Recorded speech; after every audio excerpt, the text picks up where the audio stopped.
go.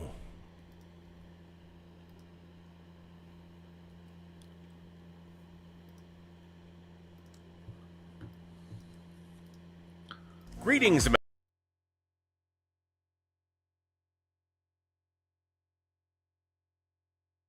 the Designing Hollywood podcast, brought to you by Martika Ibarra and the great, legendary Hollywood costume designer, Marilyn Vance.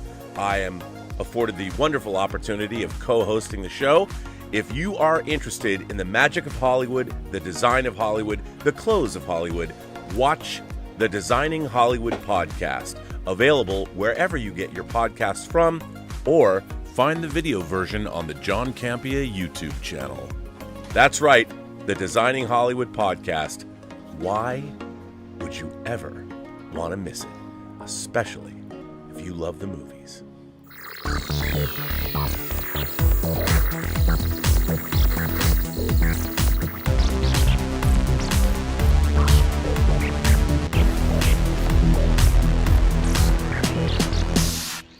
Well, greetings, imagination connoisseurs. Once again, it is I, your Duke of Dope Discourse, your master of fun and wonder, your viceroy of verisimilitude, and your pharaoh of physical media, Robert Meyer Burnett. And this is Let's Get Physical Media, episode 133.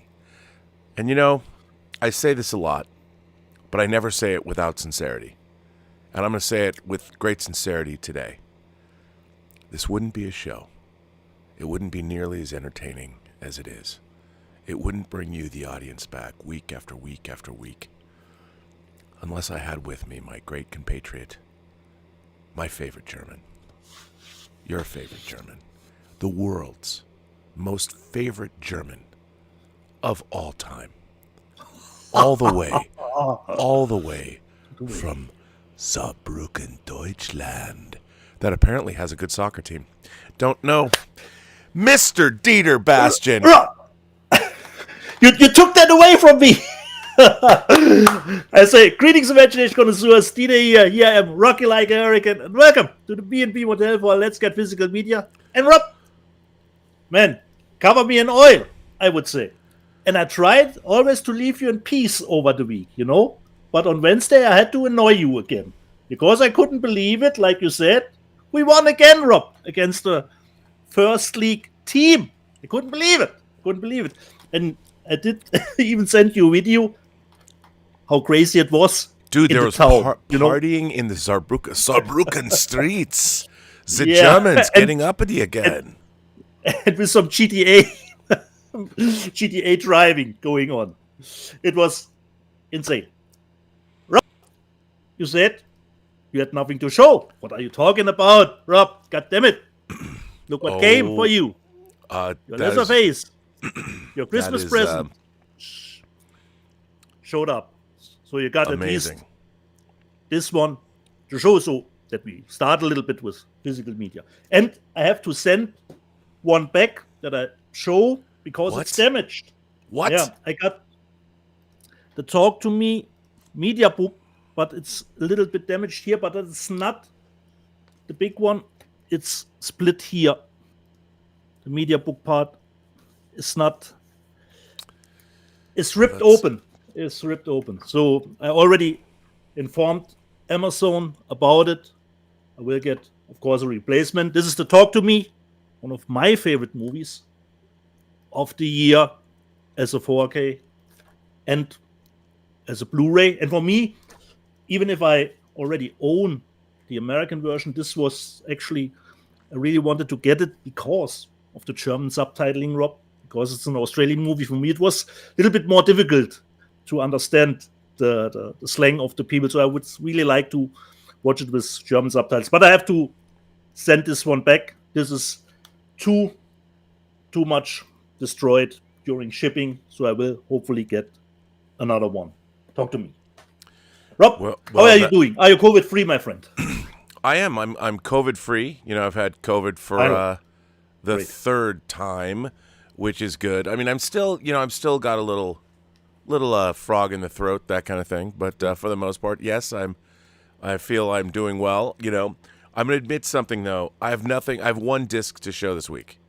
Between paying for some of our audio drama, and all those things. Christmas coming.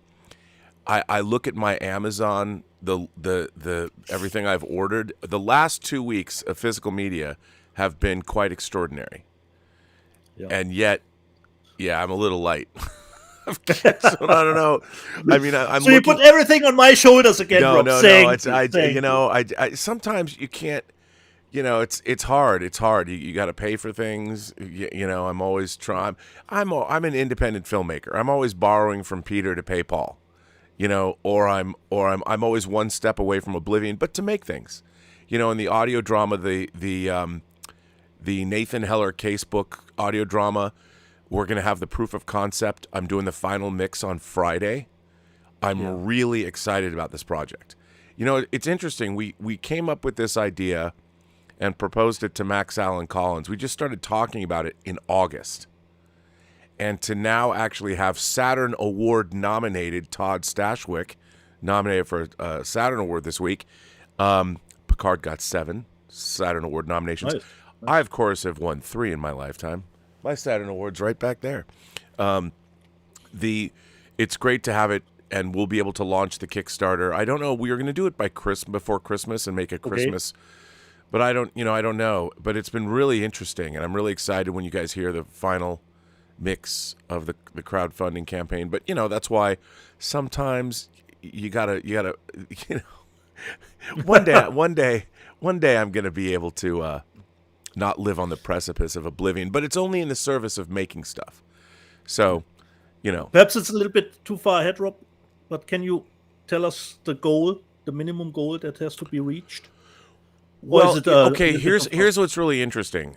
We have the money sort of to actually make the thing, but what I want to do, the reason that we're crowdfunding it is we want to be able to make, like, we didn't budget to make a 9 vinyl box set. We didn't. So we didn't, like, that wasn't. And I was having this conversation with Stashwick, and he's like, of course we're going to do like vinyl, right? And I'm like, yes, we are. Yes, yes, yes, man. Yes, and it was really interesting because it is cool. I mean, even if this is the only one that we do, because I want to make a Dolby Atmos version of it so we can get a physical media thing like I did. We have a really beautiful Max Allen Collins, his cinematographer. Phil shot a conversation with he and I in a Davenport speakeasy. That's really nice. It's beautiful to look at, and we're going to put all that on physical media. None of that stuff was budgeted as part of the actual project. Yeah. So that's what the crowdfunding campaign will help us do, and get the word out and get the excitement level up, because we want to roll into doing a second one. And so Max, of course, is adapting his first 2 books, and then the more money that we can generate, the better the cast we can afford. So that's really the primary, because we want to go after A-list actors, but they have to be paid. So the more money that we can raise, the more we can offer to marquee actors. So that's really what it's all about. So it'll be like make everybody a producer on the film or on the audio drama. But it's really, really cool. And like I want to have premieres. Like I want to go to different cities and rent out movie theaters and turn off all the lights. Like a Kevin Smith tour. Yeah, and turn off all the lights so you listen to it in blackness. We have to leave the exit lights on, but stuff like that. Exactly. But I bet you. Oh, go ahead. Just one thing, Rob, because I'm fearful of getting detention, Rob. I did my homework before the show, Rob. You did? I watched, because you gave me homework, Rob. I watched Motel Hell before the show. You watched Motel. Oh, okay. Now let's hear what you thought about Farmer Vincent's fritters. Yeah. Quite enjoyed it.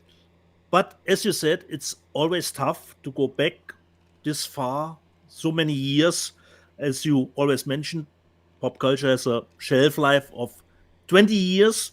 So considering the topic of the movie, a little bit cannibalism, since I have seen now more those types of movies, so I didn't have seen this one back. So I quite enjoyed it. But for me, at this point in time, I would just give it a 6 out of 10. But I wasn't aware of that Dave is leading the audio commentary Dave is. So this is really nice. A comparison, Rob, to a more modern cannibalistic movie would be the original title is Some Like It Rare. In German, it says Vegans Taste Better.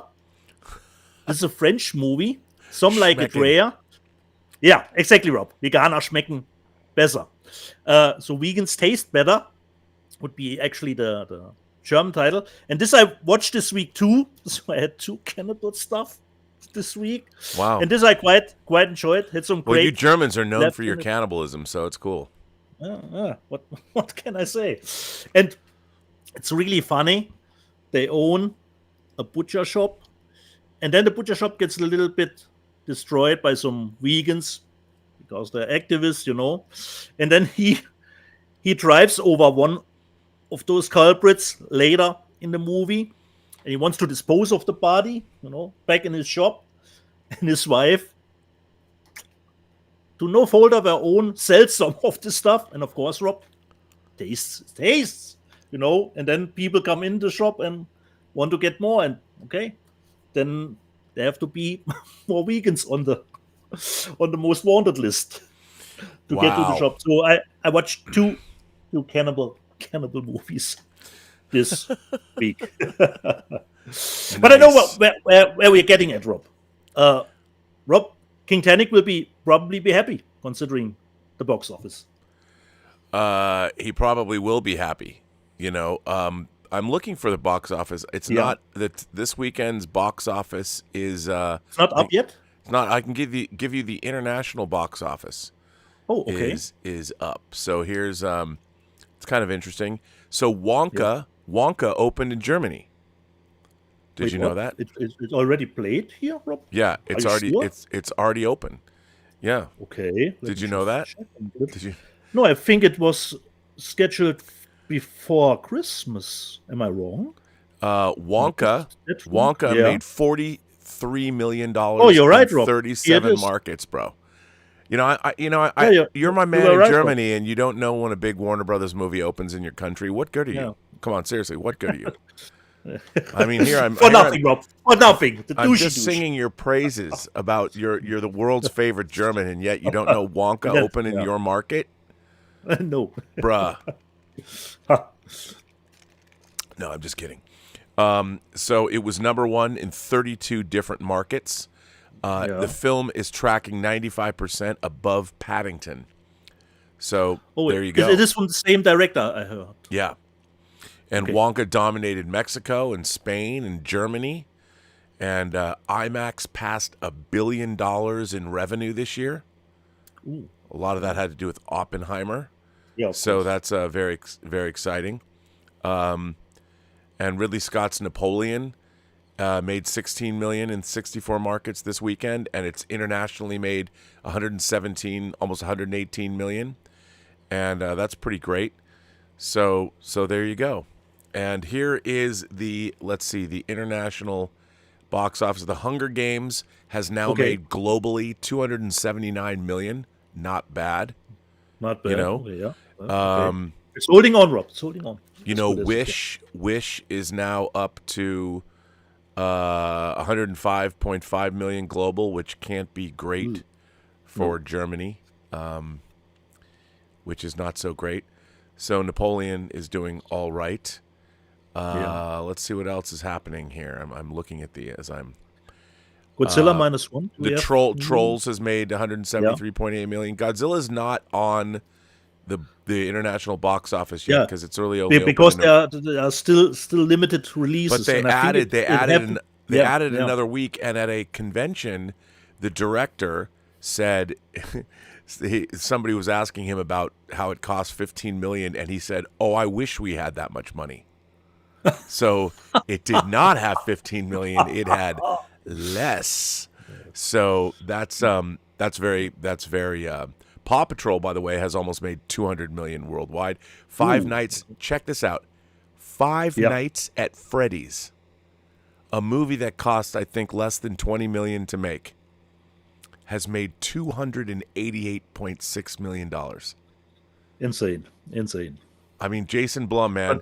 The studios, okay, to put that in perspective, That movie cost what, 20 million, and that movie has I think, yeah. outgrossed the 250 million The Marvels globally. Yeah. Ouch. But actually, Rob, the Marvels can't be as worse. Can't be as worse. Can't believe it. And Eli Ross, Thanksgiving. Yeah. Thanksgiving has made 43 million worldwide. So that's pretty good. Okay. I don't know what the budget. It was probably cheap. Probably cheap. So there you go. We're caught up at least on the international box office. Yeah, now, I just wanted to throw out an aside. I mean, I believe in rewarding or talking about good work. Now, I collect movie posters. I've collected movie posters my whole life, but normally I would only ever collect real movie posters, whether they're real one-sheets, actual theatrically produced movie posters. And I have posters from way back. I had a very expensive poster collection that I sold to the previous company, The Third Floor, which works on all the biggest movies in Hollywood. They have my what I call big paper collection that was worth hundreds of thousands of dollars. So I had to get rid of it. But I still love movie posters. What I never got into was like Mondo posters. You know, Mondo, they made great stuff. And I was not going to ever dip my toe into posters. Until a UK so there is a UK company called Vice Press. I think online it's VICE-Press. They got the license from Paramount to make Star Trek posters. And they are doing two things with the Star Trek license. They are going to redo the key art for the Star Trek movies. And then they're also creating new artwork. And Matt Ferguson is one of the artists, and the company is his. And when I saw this poster, this is Matt Ferguson's poster for Star Trek the Motion Picture. This is his original artwork. Yeah. And I saw this poster, and I'm like, okay, V'ger, Ilea, the Enterprise. Yeah. I looked at this poster, I'm like, I got to get that. And these are like affordable. They're like affordable. They're like $65, and they're printed on heavy gauge paper. But they also do foil versions of the posters. So the posters are printed on foil. Now, I was like, the version of this, I forgot to pull the picture up, but they did a version of this artwork, but they did it in Japanese with the logo in Japanese, and it was the foil variant, they call it. And they made less of them. And they only printed, I think, there was 300 of these, and there was 175 of the foil variant, I think. So I bought them both, and I was like, okay. Well, they came, this is really interesting. They arrived on December 7th from the UK. Yeah. December 7th was the 44th anniversary of the release of Star Trek the Motion Picture. And I got their posters on that day. So, which was... You couldn't be more happier. Dude. So... Sometimes everything aligns. So I opened... First of all, they came in a really thick packing tube. Because, if you dent something that's rolled up, it dents it all the way. It's terrible. Yeah. Really great packing tube. Then I opened up the packing tube, and these were so meticulously packaged. Like sometimes you think a foil poster can get scratched just by the dust. There was tissue between each poster. First of all, the posters are spectacular. This image does not do this poster justice. And the foil version, I was like, maybe it's cheesy. Fuck no. The foil version is awesome. And here's what really bummed me out. So what they're also doing, they've got this poster sold out, and they've done artwork for Star Trek II: The Wrath of Khan, which is also new, and that is sold out as well. I pre-ordered that. I did not order the foil variant because I figured I just want to get the foil variant because it was in Japanese. Well, now that was a mistake because now that I've seen the foil variant, but here's what I am really bummed out on. So Matt is meticulously restoring the original key art for the movies, the original Bob Peak key art. So here's the key art for Star Trek: The Motion Picture, right? So this is the Bob Peak poster. So these movie posters were 27 by 41 inches. They're 27 wide and 41 long. So he's restoring that imagery. And of course, these were original paintings, and sometimes they can get access to the paintings or sometimes they can't. But so there was a foil variant of the Star Trek: The Motion Picture poster. Well, I was like, because I hadn't seen the foil variant yet, I'm like, I've had this poster for a million years, and I'm like, I was kind of bored of it. But after I received what the foil actually looks like in person, like this image, it kind of, no. The foil is so cool. It's so awesome that I was crying. I was like, I didn't get the fucking but more interesting is probably the new take on the poster, because but I would say this: the foil version, like I want to get all 6 of the classic movies in the foil, because what they're doing is, in America, they didn't use Bob Peak's original artwork for Star Trek II and Star Trek III in the ad campaigns, so the original one sheets are kind of shitty. Star Trek 3 in particular is just this picture of Spock's face, whereas the Wrath of Khan art that I have on a giant Italian poster and the Star Trek 3, the Search for Spock art, the Peak art's beautiful. So he's going to be restoring those. They're going to make foil variants. So I want to get foil variants on all 6. And I'm just saying, by the way, this is not a paid ad for Vice Press. I'm just saying this because it's Star Trek and it's dope, and everybody should go to their... They have other movie posters too. And they're officially licensed. They've done great Jaws posters. They've got a really cool video poster up for Evil Dead 2, which I think is sold out. It's one of those things where you got to go quickly and get their stuff. But really great. I can't recommend them highly enough. And maybe I can cry to somebody and see if Matt can find me a Star Trek: The Motion Picture foil version, because man, they're beautiful. So did they fall under the Mondo line now, or are they separate? No. Vice Press is its own company. Okay. Nothing to do with Mondo. Okay. So it was just an example for you. Yeah, because they were the first company that started producing their own posters, and I was really there's even a documentary about those movie posters, but I was really kind of against them because they're not original movie posters. They're great artwork in their own right.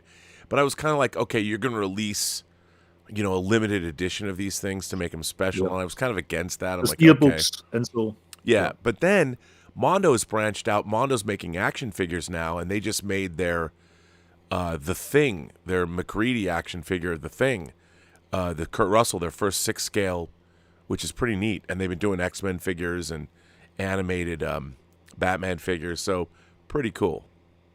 By the way, you know what else is pretty cool?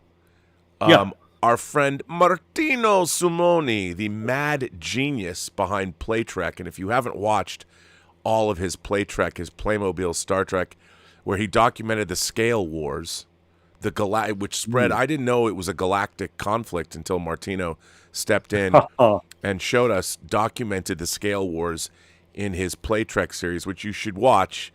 He used the Playmobil Enterprise, that he actually got me one, which is right over there. And if I ever move it, it's going to be hanging in the corner. So he made these very funny videos. They're really clever. Plus a making of video. So there is a Playtrek playlist on this channel, and go check that out because it's really funny.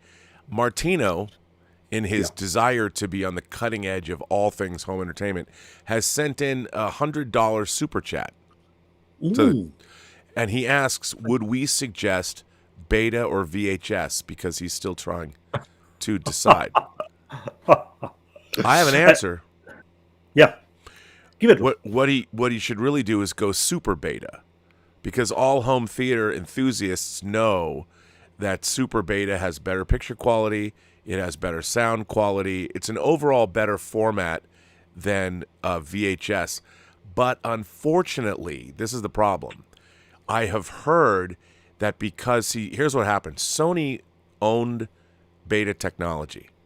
And unlike Matsushita, who owned the VHS technology, Matsushita licensed it out to everybody. So everybody and their mother are making VHS players, where Sony was very stingy with their license.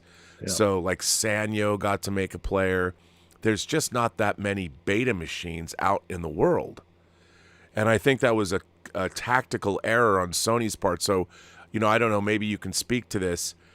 I don't know if beta is a better format, but I don't know if we should support beta because honestly, in a couple of years, I don't know if beta is going to be around, to be honest. I think VHS might dominate the home theater marketplace. What do you think? I've never gotten to experience the beta thing. Really? No, because my parents bought our first VHS machines. And it's always the software that sells the hardware up. If you don't have the software for it to deliver, then just the hardware, it was a little bit on the wrong track. Well, beta was like overall. DVD was. I just don't like the fact that it takes so long. Like we've been waiting to get ET on VHS or beta for like years. They won't release VHS or beta copies of ET. I mean, when are they going to release Return of the Jedi on VHS or beta?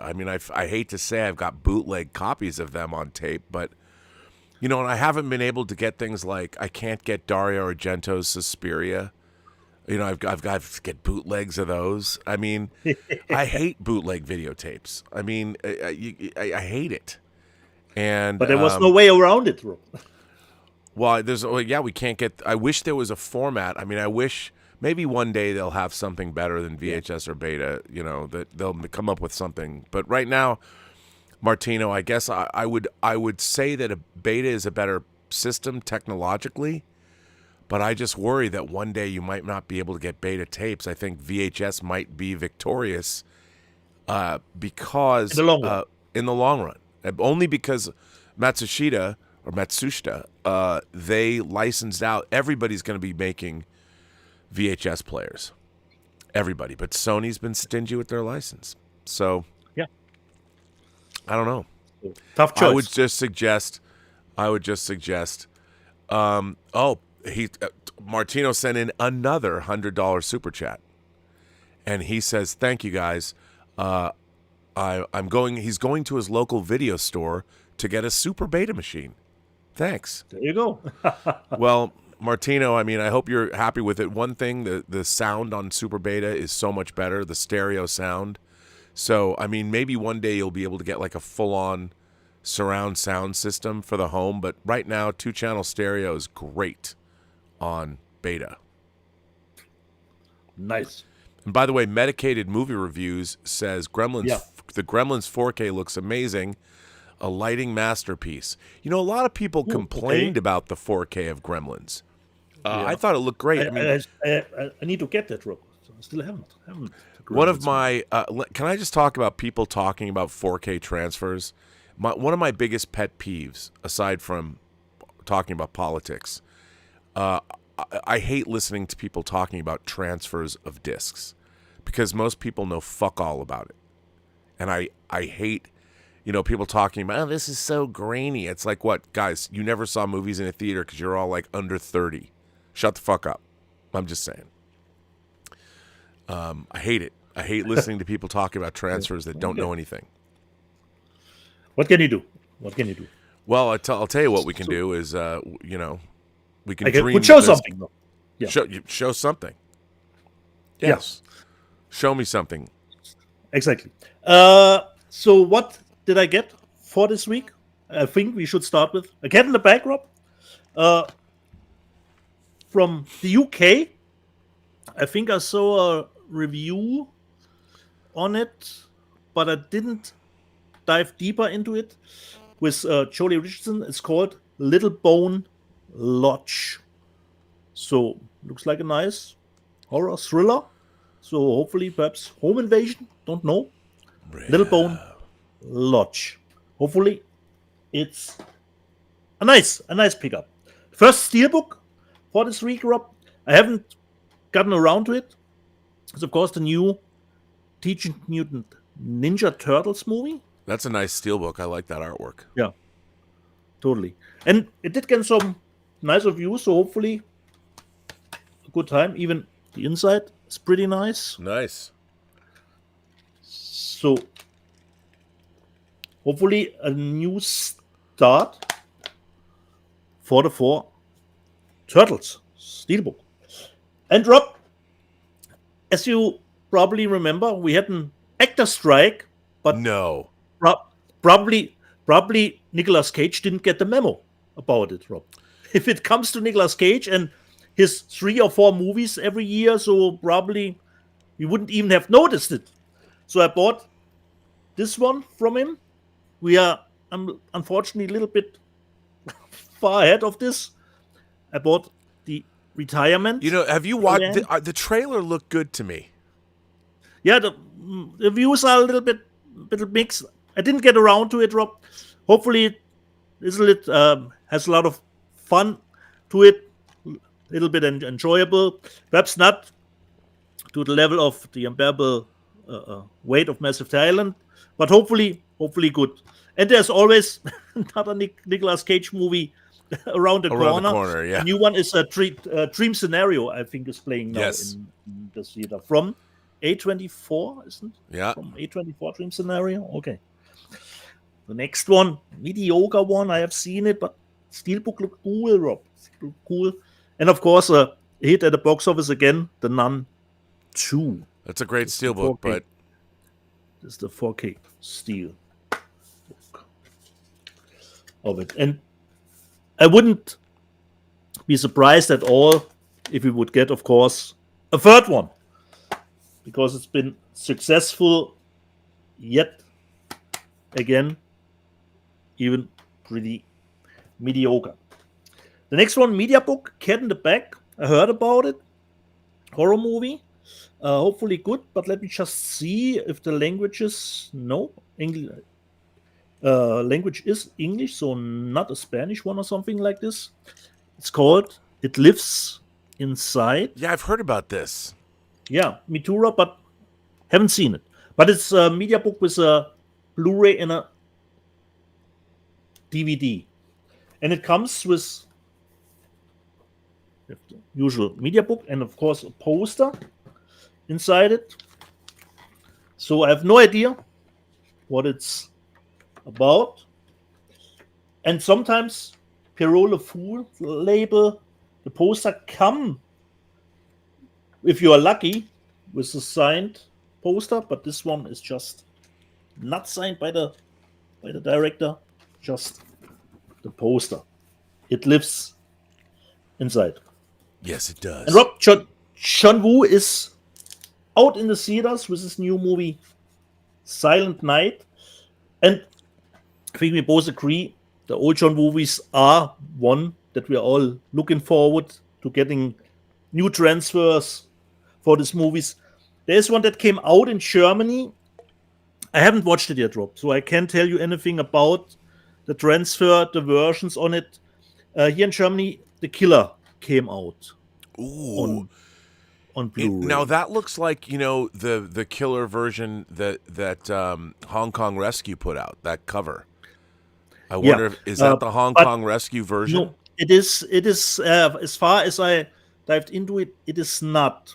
I can't tell you exactly what the master is, and I haven't watched it. There are different cuts of the movie. Yeah. There's a Taiwanese cut that is 130. Yeah, The that might be the one. Hong Kong Rescue because he did all those. Okay, and then there's probably the theatrical version with 111 minutes. I can't tell you at the moment, Rob, about the picture quality in general, but it comes with a little booklet, just about the movie. Not, unfortunately, any information considering transfer. So we have to wait. I will keep you informed if I have when I watched it, and there will come out other John Woo movies here in Germany. So hopefully, fingers crossed, they will get nice transfers, or at least just a step up to what we already own. The next one, considering King Tannic and his anime movies, I would almost consider this one actually a classic, came out in 4K, the older Street Fighter movie. And luckily, with a reversible cover underneath it, or just a different cover variation. So it's the unrated version, and I think it contains even the US PG-13 cut is also included.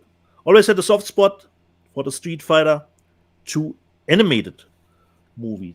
Do I find out from when it came out? I remember being really a fan of it. Was probably in the time where anime was pretty high on my list. The next one up, you already showed it. Finally, I got mine too. It did get internationally a little bit later released. Finally, I got Bray. Nice. Steelbook of the movie. So great. Rob, did we have heard anything about a sequel to it? Do we know anything? No, unfortunately not. Okay. I have not. Unfortunately. But great this is that's great artwork though. Yeah, totally. So Bray. Then Rob wouldn't probably believe it. classic here on 4K. But it was, of course, a Black Friday deal. I bought the Maltese Such a great disc. Falcon. Maltese Falcon, which is I think also available as a steelbook, but I just love the 100. I love the 100th logo, and can we talk about the fact that fucking Warner Brothers fucked it up? That should be on. They should have put a movie out a week in 4K. They're going to look back at their 100th anniversary because the numbnuts that run Warner Home Video did fuck all to make their. I mean, they put out the most obvious shit. They didn't do any. They didn't make. And this is look. Is it great to get Training Day in 4K? Yes, I appreciate that. But it was supposed to celebrate their 100-year legacy, and getting the Maltese Falcon and getting these are obvious titles. But what they should have done is gone back to celebrate things like Excalibur, The Right Stuff, Contact. Go back, Forbidden fucking Planet. In America, you're going to say, we have The Wizard of Oz. Do a 4K of Forbidden Planet. Forbidden Planet would have been amazing, and it would have sold well. What a waste between Disney and, you know what? I would dare say that between Disney and Warner Brothers 100th anniversaries, the failure is so epic and such a disappointment that I think that, first of all, George Feltenstein should be elevated, and they should give him control of both studios' libraries. Give George both. I mean, they're just Warner Brothers and Disney are across the street from each other. George can walk to the different studios. Just give him, just put him in charge and just put him to work and have give him a scooter. Give him a scooter. All of his minions, and just give him a team, and he'll take care of you guys. He'll make sure you'll get the best transfers. You'll have the best bit rates on your DVDs or Blu-rays or 4Ks, however you want to do it, and you're going to get everything you need. It's so disappointing, especially when you have like Vinegar Syndrome just casually drops a 4K of existence. Cronenberg's existence. Yeah. Hey, look what we're doing for Black Friday. Here's a David Cronenberg movie in 4K. That nobody was aware of that. Was aware of, and they just drop it. And then you've got companies like Second Sight. They're like Santa Claus and the North Pole. They're just quietly working on their stuff, quietly working on their Hitcher disc. And what happens? Umbrella, good on them. Umbrella's dropping the Hitcher. I bet they're using Second Sight's master. But I mean, all these great boutique labels are doing such great work, and the major studios, I mean, Fox, where Disney's sitting on Fox movies, you can't even fucking get Barbarian on physical media. Yeah, that's a bummer. But I think, Rob, the Umbrella Hitcher is just a Blu-ray. Yeah, it is. But still, Umbrella's doing great work. They're putting out lots of great stuff. A lot of the boutique labels whether it's, Blue Underground, whether it's Imprint, whether it's Indicator, whether it's take your pick, I mean, my beloved Radiance, fucking love these discs, I'm telling you. Yeah. And Kino Lorber coming out with banger after banger after banger after banger. But you know who's not? Yeah. Warner Brothers and Disney. I mean, yeah, we're finally getting James Cameron discs. But you know what? Why didn't you just throw in Strange Days and Soderbergh's Solaris? We can get them in Germany. Yeah. Did you heard anything about the Abyss screenings, considering the transfer? Yeah, so people said the movies look great, that The Abyss looks great, that it's not some DNR disaster that everyone was talking about. But everybody's complained about the I've heard that one complaint about The Abyss is the final overhead shot when the NTI's ship comes up and you see all the other ships on it. People say that looks low res or something. And I'm like, look, man, again, it's probably a function of it was a model shot.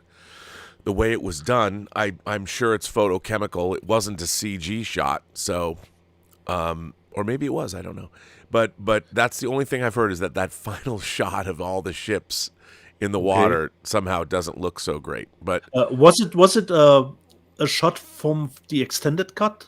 You know what? I don't think I don't remember exactly. I don't think that was an extended shot cut. And somebody did say, Dave Fine said, they did cut a line of dialogue out of the film, but I'm not sure about that. I've got to go back and check that out because a lot of people say that it's kind of like the Mandela effect, and you go back and you're like, oh, no, they didn't cut it out. So I've got my original Abyss special edition DVD still, and as long I'm so happy that the disc is going to be chock-a-block full of stuff. But I'm excited. Obviously, those are highlights of the beginning of the year. And I've also heard, this is really interesting. I don't know if this is actually happening, but something drops on the 12th. Titanic came out this past week, didn't it? In the US, here not. Probably this week. I have heard that, and I don't know if this is true. We'll know in 2 days. That. Like Aliens, the other Cameron titles drop on VOD. This week. Exactly, Rob. That you can get Aliens. Aliens in 4K, so we'll be able to see it. We'll be able to see what it looks like. Yeah. We'll see if Grain mostly comes out at night. Mostly, I don't know. I hope it does. What's your one disc, Rob, for this week? Okay, my one look, and I apologize to everybody. I just haven't pulled the trigger on my ridiculously expensive.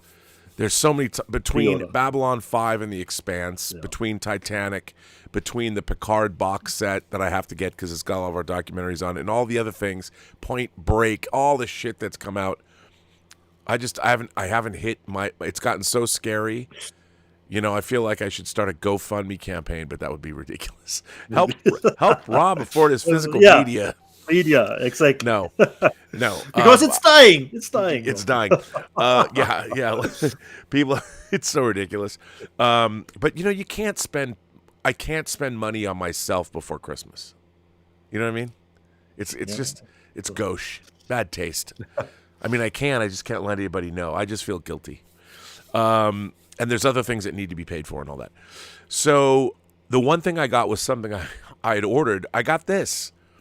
This is Prince and the New Power Generation, the Diamonds and Pearls album. Now, I got the Diamonds and Pearls big You got box that big set, one already. But this is from Super Deluxe Editions.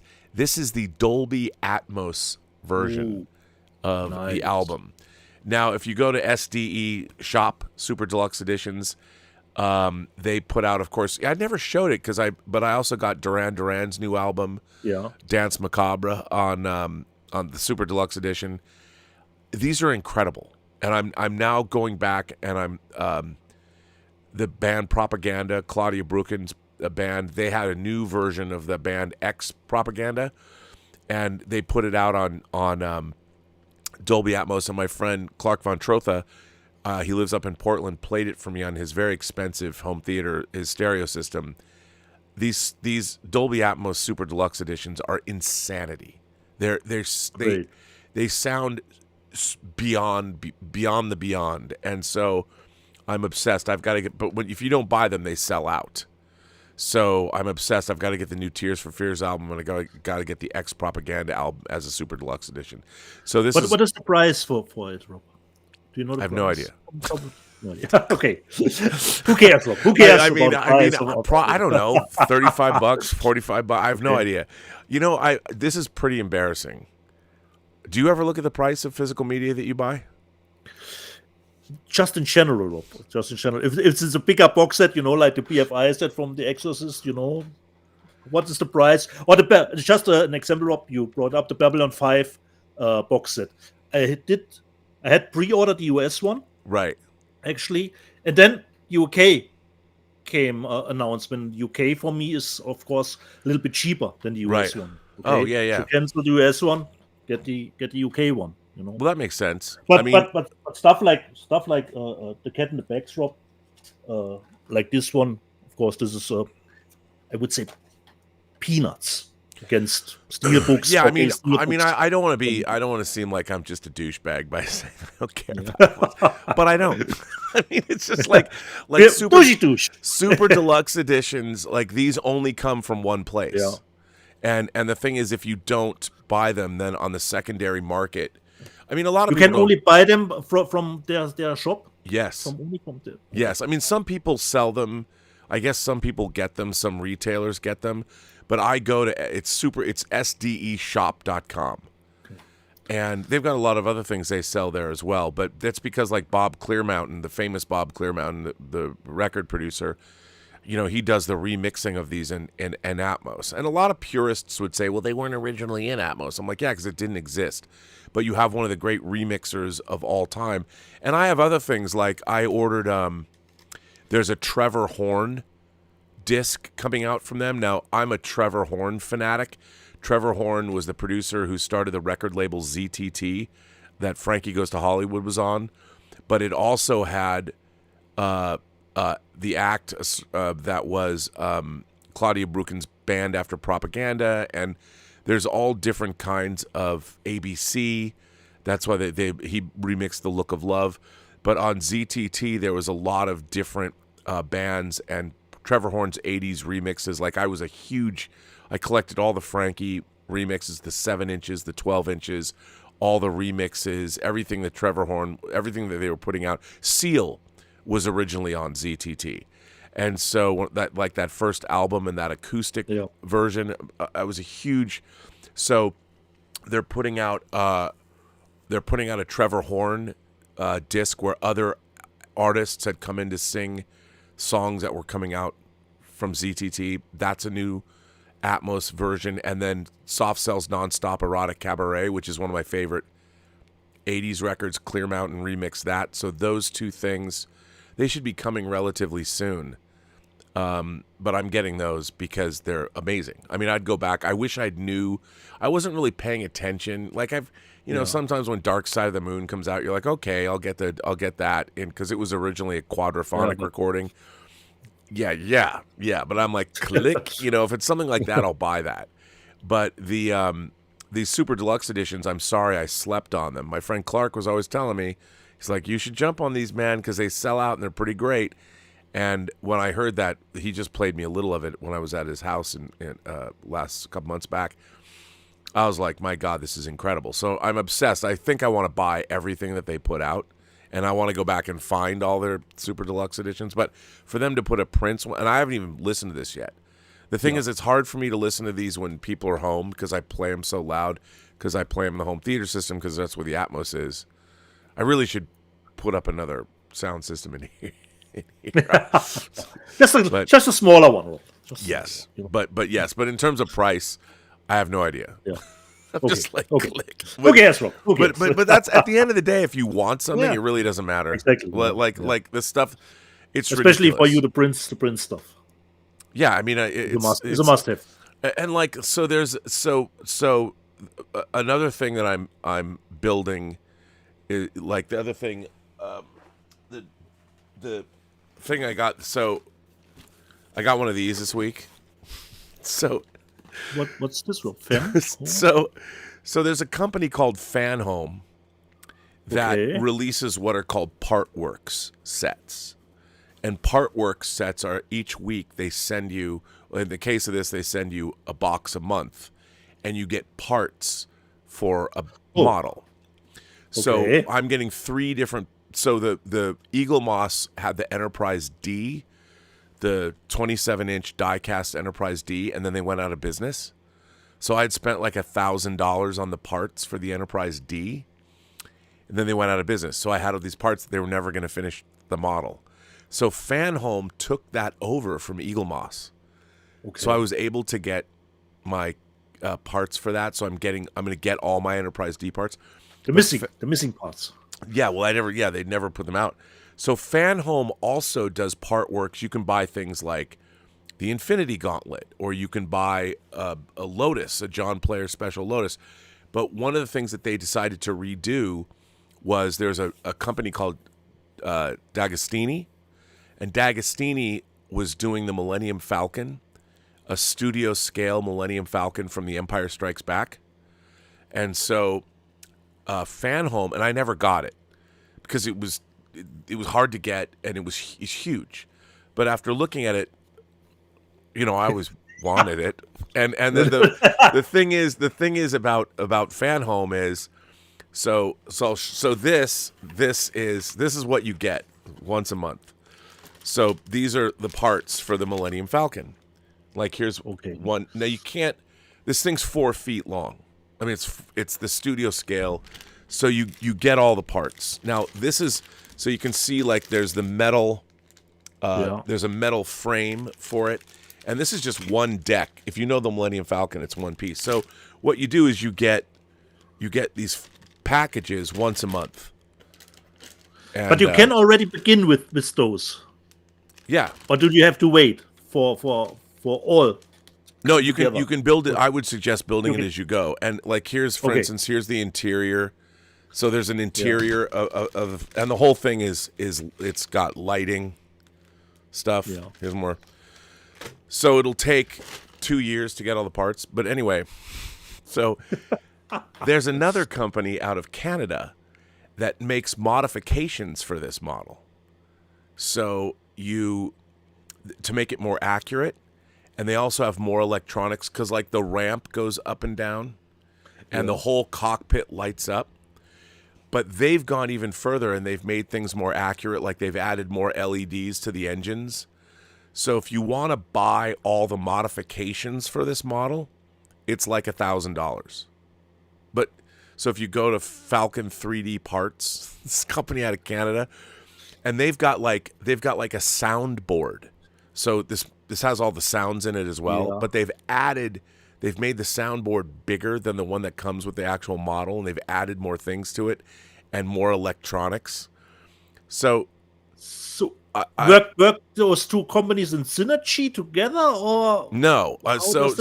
No, they're not. But so it's a whole world. Well, anyway, but what the point I was going to make was.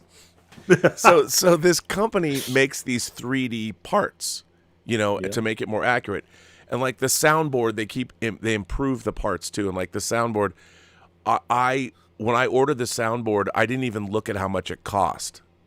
It was like $300. So, and I was like, ouch, and and I would just I don't think it's a smart way to live your life to not look at the price. Definitely not.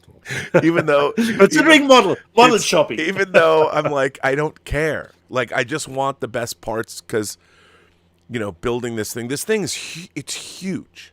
I mean, it's gigantic. But it's the last Millennium Falcon I'll ever need. I have a 1/72 scale like model a 4K, Rob. Like a 4K. Yeah. But yeah. So, but I got all kinds of Partworks kits. it's when I'm not doing anything here, I'm like, I'm not editing or something. I'll take a half an hour and like start putting pieces together. I got a half-built Lotus. I've got my DB5, and I've got my space battleship Yamatos, and I've got the Enterprise. I got this. One day. What more do you need? Do you have do we should jump into the news section, Rob? Do you have Yeah, news did you for get the us? letters? No, Rob, I didn't get any letters. I have letters. Maybe Mike only sent them Okay. to me. I didn't get any, Rob. I've got letters. I've got Okay. letters. Would Then you like you me go. to read them? Yeah, I've got letters. Hang on. Finally, I can relax. Yeah, you can relax. You're fumbling and stumbling across the words. Let's see. I've got to find. Let me guess, Brian Knight. Well, here, this one comes from Malachi, Malachy. Malachi writes, his subject headline is Geek Excited About Low Budget Films and Physical Media. Hi, Rob and Dieter. I just got back from Godzilla -1, and I can only say, wow. For a tenth of the price of a major Hollywood blockbuster, Godzilla -1 is simply amazing. I'm going out there, and I'm going to say it should be nominated for Best Foreign Film. I know. It's Godzilla. But it's that good. I am amazed by its $15 million budget, and with the $80 million budget for the creator, both films put most $200 million films to shame. Now, my physical media comment of the day.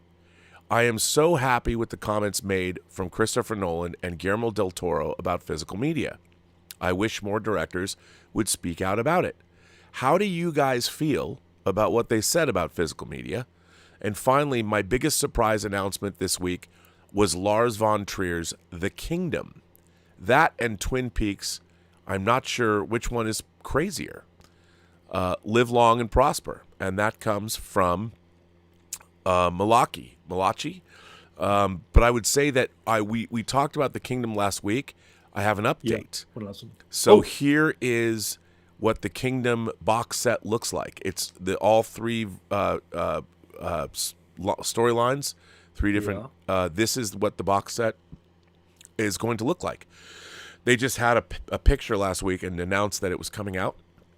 But here you go. This is what it's going to look like. So that's pretty exciting. But yes, both Guillermo del Toro, and that was, by the way, part of the news for this week, both Guillermo del Toro and Christopher Nolan were singing the praises of physical media. And look, it's a matter of film preservation. What the new Wall Street way of thinking? I mean, I really think that our civilization right now, from a business standpoint, is, especially here in America, is in a we need to readjust our thinking in that quality of life is yes, we want to eradicate poverty and all of those things. But we also have to realize that what makes life worth living as humans is not just material possessions, but things like supporting the arts, making sure we have museums, making sure that human endeavor is preserved. And movie making, while movie making on one hand, if you want to look at it from a Wall Street perspective, it's just a widget. It's just a product to be consumed. You can look at it that way, but that way of thinking is going to destroy cinema as an art form, and you're never going to wind up getting the kind of profits that you want out of movies because it's too volatile of an art form. You never know, and we have to keep it as a vibrant art form. And movies are a collision of art and commerce. And if you just look at movies as commerce, you're never going to make good movies because it's an art form as well. It's the combination of both. And the very inception, movies themselves require vast amounts of resources, monetary resources, to actually make. It's not like one guy painting or one woman painting on a canvas. It's not even a symphony orchestra where the players have to be paid. It's something very different. It's just a part of a movie, Rob. Well, yeah, and when you have when you have finished properties like the Westworld TV series that Jonathan Nolan, Christopher Nolan's brother, made, yanked off HBO, the very company that made it, so people it becomes not economically feasible to air these things. It's really problematic, and I think that as our society, other European nations, for instance, you guys support the arts. You know, we have like a national endowment for the arts in America, but then if somebody makes something that's relatively questionable, then people complain like, why are you spending money to make this? But we need to concentrate not just on having people, a quality of life is important. In America, not so much. We don't want to spend any money on anything unless there's a profit involved. And that's not what human existence has to always be about. And I'm not saying we have to go socialist or communist, but I think that a society, if you're collecting taxes from taxpayers, it shouldn't just be for military. It should be, you know, education and the arts are vital importance. I would say a educated, healthy, and mentally stimulated population should be at the forefront of national security. I'd go so far as to say that. And the arts makes people, I think, better people, more vibrant human beings. So physical media is a way to preserve that because they don't care. You know, the idea of on a spreadsheet, a corporation, they're just going to look at numbers. They don't give a fuck whether something lingers or not. They don't care about our rich cinematic legacy. They only care about it if the bottom line, it has a dollar value associated with it. And I would say that how do you put a dollar value on quality of life? You know, artwork and the arts and all that. I mean, you know, if you can't make money from watching a jazz trio play at 2 a.m. in some smoky bar somewhere, from a governmental standpoint, that doesn't mean you should get rid of that jazz trio. That doesn't mean you should get rid of that smoky bar. You know, that might be the night that somebody meets over a rendition of My Favorite Things or something. And do you want to deprive people of that? We have to make quality of life, regardless of profit or not, I think a priority of human civilization. But that's why, and if we're getting rid of, you know, having physical media, I think it's important. I will have the French Connection uncut on Blu-ray. I might not have a 4K disc of it, but I have it uncut. You know, if I want to hear a racist cop being racist, hey, I can still do it. Oh, sometimes we get emails, you know, from the streaming service. Oh, this will leave the streaming service in a month, you know. Like I got an email from Netflix. The Mortal Kombat movie will leave the streaming service in a month, but yeah, I don't care because I have it. Yeah, I know, and that's the thing. Lorenzo Fletcher writes a letter. Ooh, and talks about the Columbia Pictures 100th anniversary. Yeah. Hi, Robin DIETS. With the 100th anniversary of Columbia Pictures in a month, have you checked out their Sony Pictures Choice collection? It's like Warner Archive and Kino Lorber, but better. And unlike Warner Brothers and Disney, what would you love to see Columbia Pictures do for their 100th anniversary? Well, they're putting out a 4th volume of their 4K stuff. Yeah. They've been doing. Not heard of this choice. Yeah, I don't know the Sony releasing. Let's Sony, look Sony this up. I haven't heard this either. Sony Pictures Choice Collection. Okay. Let's see what that is. Not heard about that. Screen Archives, Sony Choice Collection. Oh, BDR movies. Okay, Blu-ray 4. No, that's from a long time ago. It's kind of like, I guess, Warner Archives. It's their manufacture on demand line. I'm looking for all of this is old stuff. Choice. Yeah, there's not. There comes the choice into play. There's not a lot of. I mean, this is the old. I've heard about this, but I don't know what they're doing new. Yeah. I'm looking it up, and it's all old stuff. Okay. But yeah, they've had this around for a while. I thought they were doing something new, but hey. I mean, the manufacture on demand stuff is great, but I'll have to look that up. Yeah. But look, I'd like to get things like Tootsie in 4K. You know. Yeah. I'm really excited. They're putting Carpenter's Starman out in 4K as part of that new box set. Part of the new box set, yeah. Yeah. But it's not the box set that he meant. He did meant something else. No, he's talking about Sony Pictures Choice, but they've had that that's been around for a long time. I thought that they were re-energizing it or something. Yeah. We'll see. But in terms of looking up stuff, I'm just looking up Sony and thinking about things of classic titles that I would love to get. Let's see. I'm looking for. What was the title of that other box set, Rob, that you owned with Run Lola Run? What was the title of that box set? I still owe. That's the. It's right here. How was that The called? Sony Pictures Classics Collection. Classics. Okay. Yeah. So it's Sony Pictures Classics. But I mean, in terms of stuff that they've put out, I mean, just any of the classic cinema, any of the stuff that is great. I mean, classics that aren't out. I mean, I have to go back and look through their entire, like Close Encounters was Columbia, but we already have that in 4K. But, I would like to get stuff, they've put out like Kramer versus Kramer and Stripes and things like that. But anything that,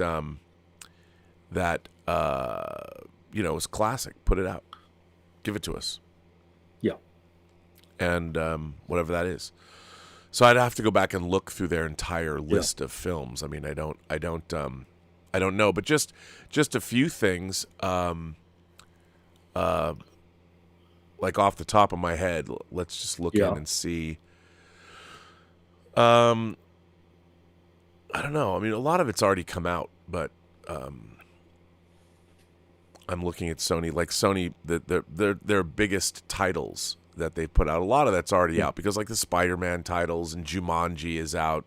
They released Skyfall, the Bond films. But I have to go through. I don't know. I can't answer that question effectively until I go through. Perhaps Panic Room, something like that. Where's Panic Room? Why isn't that out on disc? Because I think I remember it's from Sony. Yeah, I mean that would be a great title to get on disc. Well, Mr. Fletcher, that is a great question. Thank you. And this one comes from James. James? Okay. James says, Warner Brothers screws Blu-ray only users. Hey guys, first, Rob, love seeing you briefly on the Council of Creators. Oh, thank you. I had to go, and then the power went out. It was funny. I was on that show, and literally the power blew out in here. And it was because we had I have a heater running, but if I plugged the car in, Elizabeth had plugged the car in, it didn't tell me, too much power, and power went out. You've talked about how Warner Brothers is terrible with their U.S. home video releases, minus Warner Archives. There's another way they have become god-awful. I know 4K is the higher-end format for many, but there are still Blu-ray users. I haven't upgraded to 4K for specific personal reasons myself. I mean, unless you have a 4K TV and a 4K player, it's expensive to upgrade. Well, 2023 has been the year of Warner Brothers screwing Blu-ray disc-only users. One, they put Rocky vs. Drago only on the 4K disc and putting out the Best Buy exclusive Steelbook with the 4K disc with both cuts of the film and the special features, but sticking in the old Blu-ray disc that is just a theatrical release, meaning the Rocky vs. Drago, that's his director's cut of Rocky IV. Yeah. The cut is unavailable on physical media for anyone who can't play a 4K disc. Dropping 6 special features from the Flash movie Blu-ray disc that are on the 4K disc, then making one of those special features an Amazon exclusive and putting another one on the Flash Season 9 box set. Double dipping on Evil Dead Rise with a bare-bones release, then a few months later with a Steelbook that has 2 special features added, but those special features are only on the 4K disc in the Steelbook. The Blu-ray in the Steelbook is the same bare-bones release. Now comes number 4. Warner Brothers, along with Paramount, are doing 4K digital and Blu-ray digital, but began reserving 4K Blu-ray combos for Steelbooks and store exclusives, which I was okay with. But now for the upcoming Justice League Crisis on Infinite Earths 1 release, here's the Blu-ray digital release, but the Steelbook is a 4K only disc plus digital. No Blu-ray copy. This is really disappointing because now I can't get the Steelbook since I can't play a 4K disc and there's no Blu-ray included. If the Steelbook for a new release film, not a catalog title like The Fugitive or such, are going to become their standard releases, then that really sucks.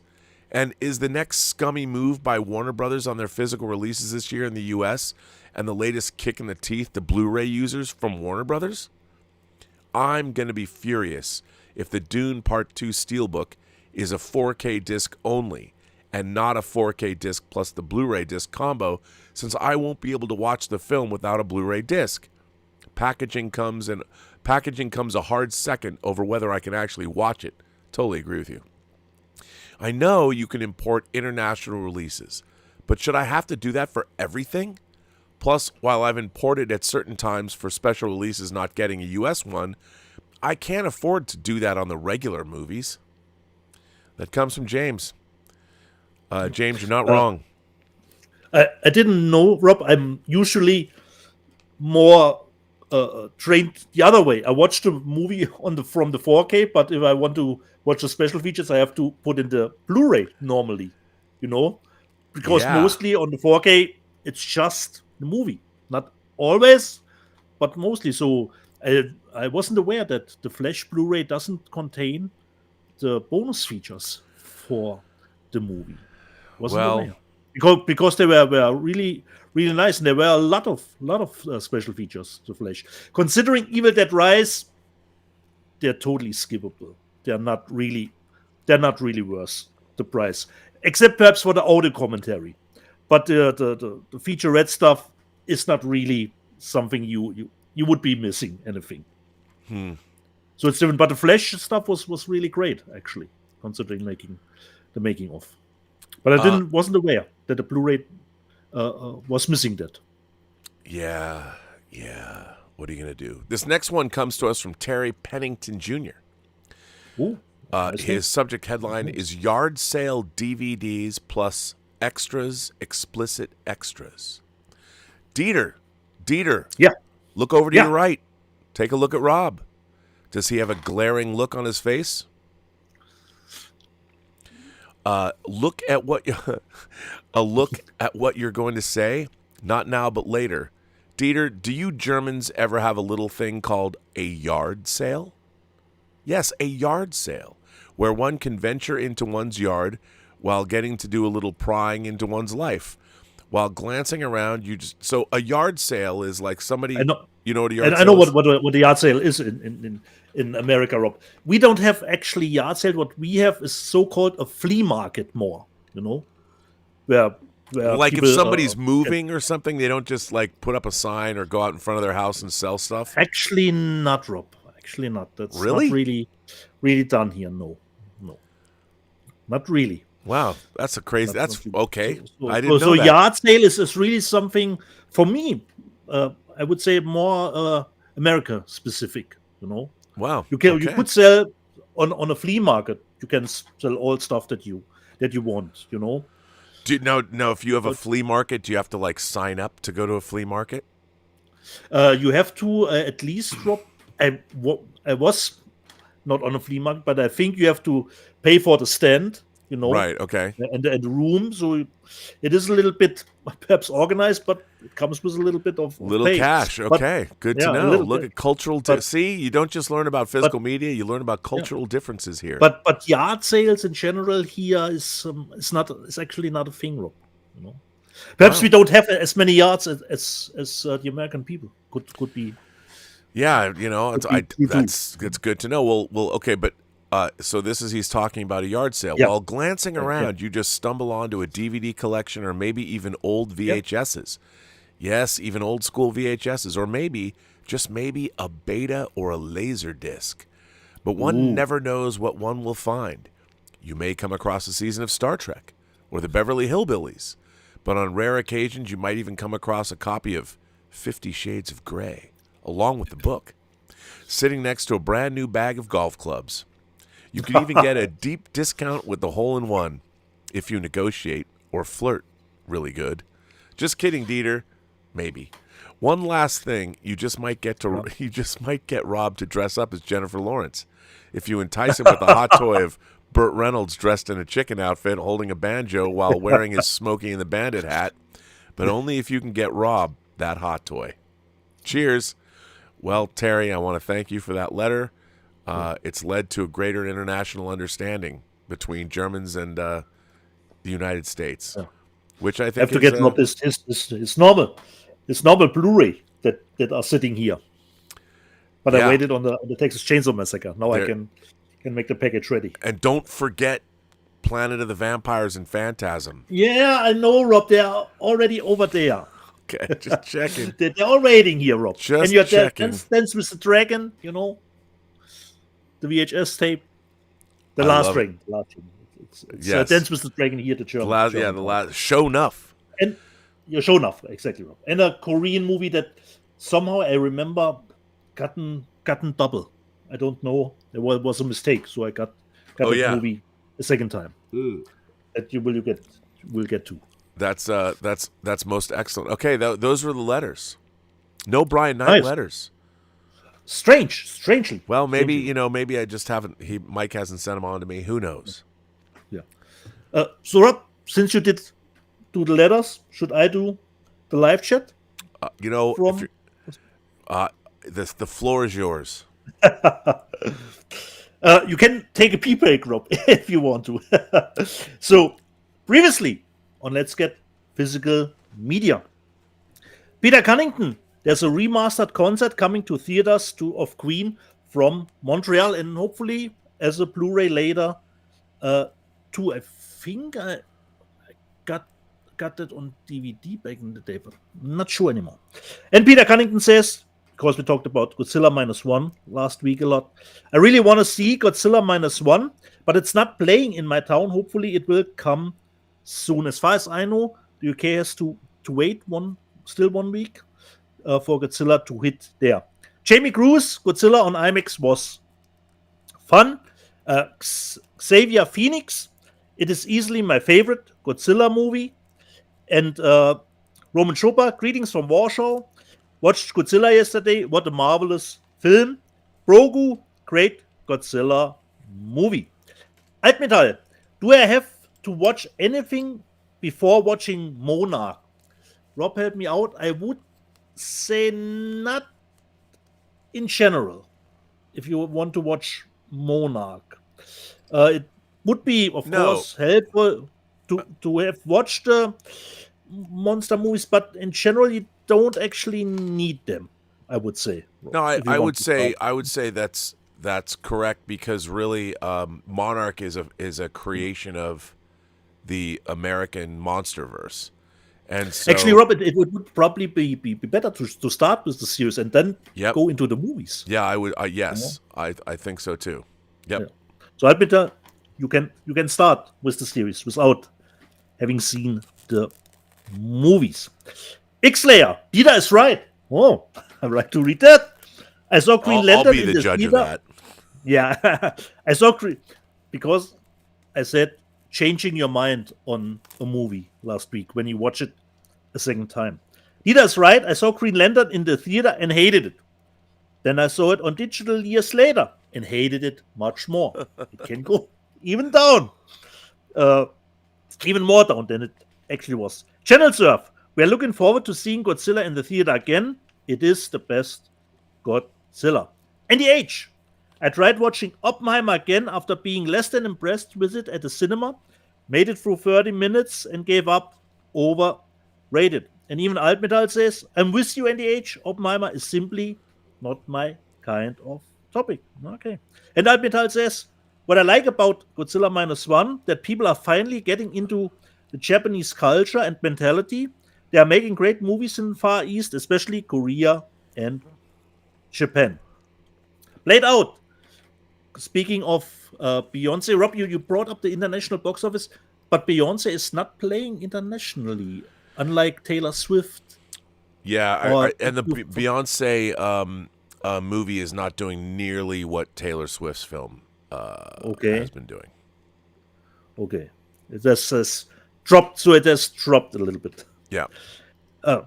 And Played Out said, true, concert tickets are crazy. Yeah. Especially now with their new price scheme. If an act is You pay something, you get half an hour earlier to the merch line or something like that. You pay extra for getting in half an hour early. They're really, really quite creative considering concert ticket prices for what you get extra. Uh, RJ Skorengi, let me guess, John Woo's Silent Night Bomb didn't do that great. And Roman Chopra, I googled "Talk to Me" and suddenly realized how freaking hot my render auto is. Yeah, exactly.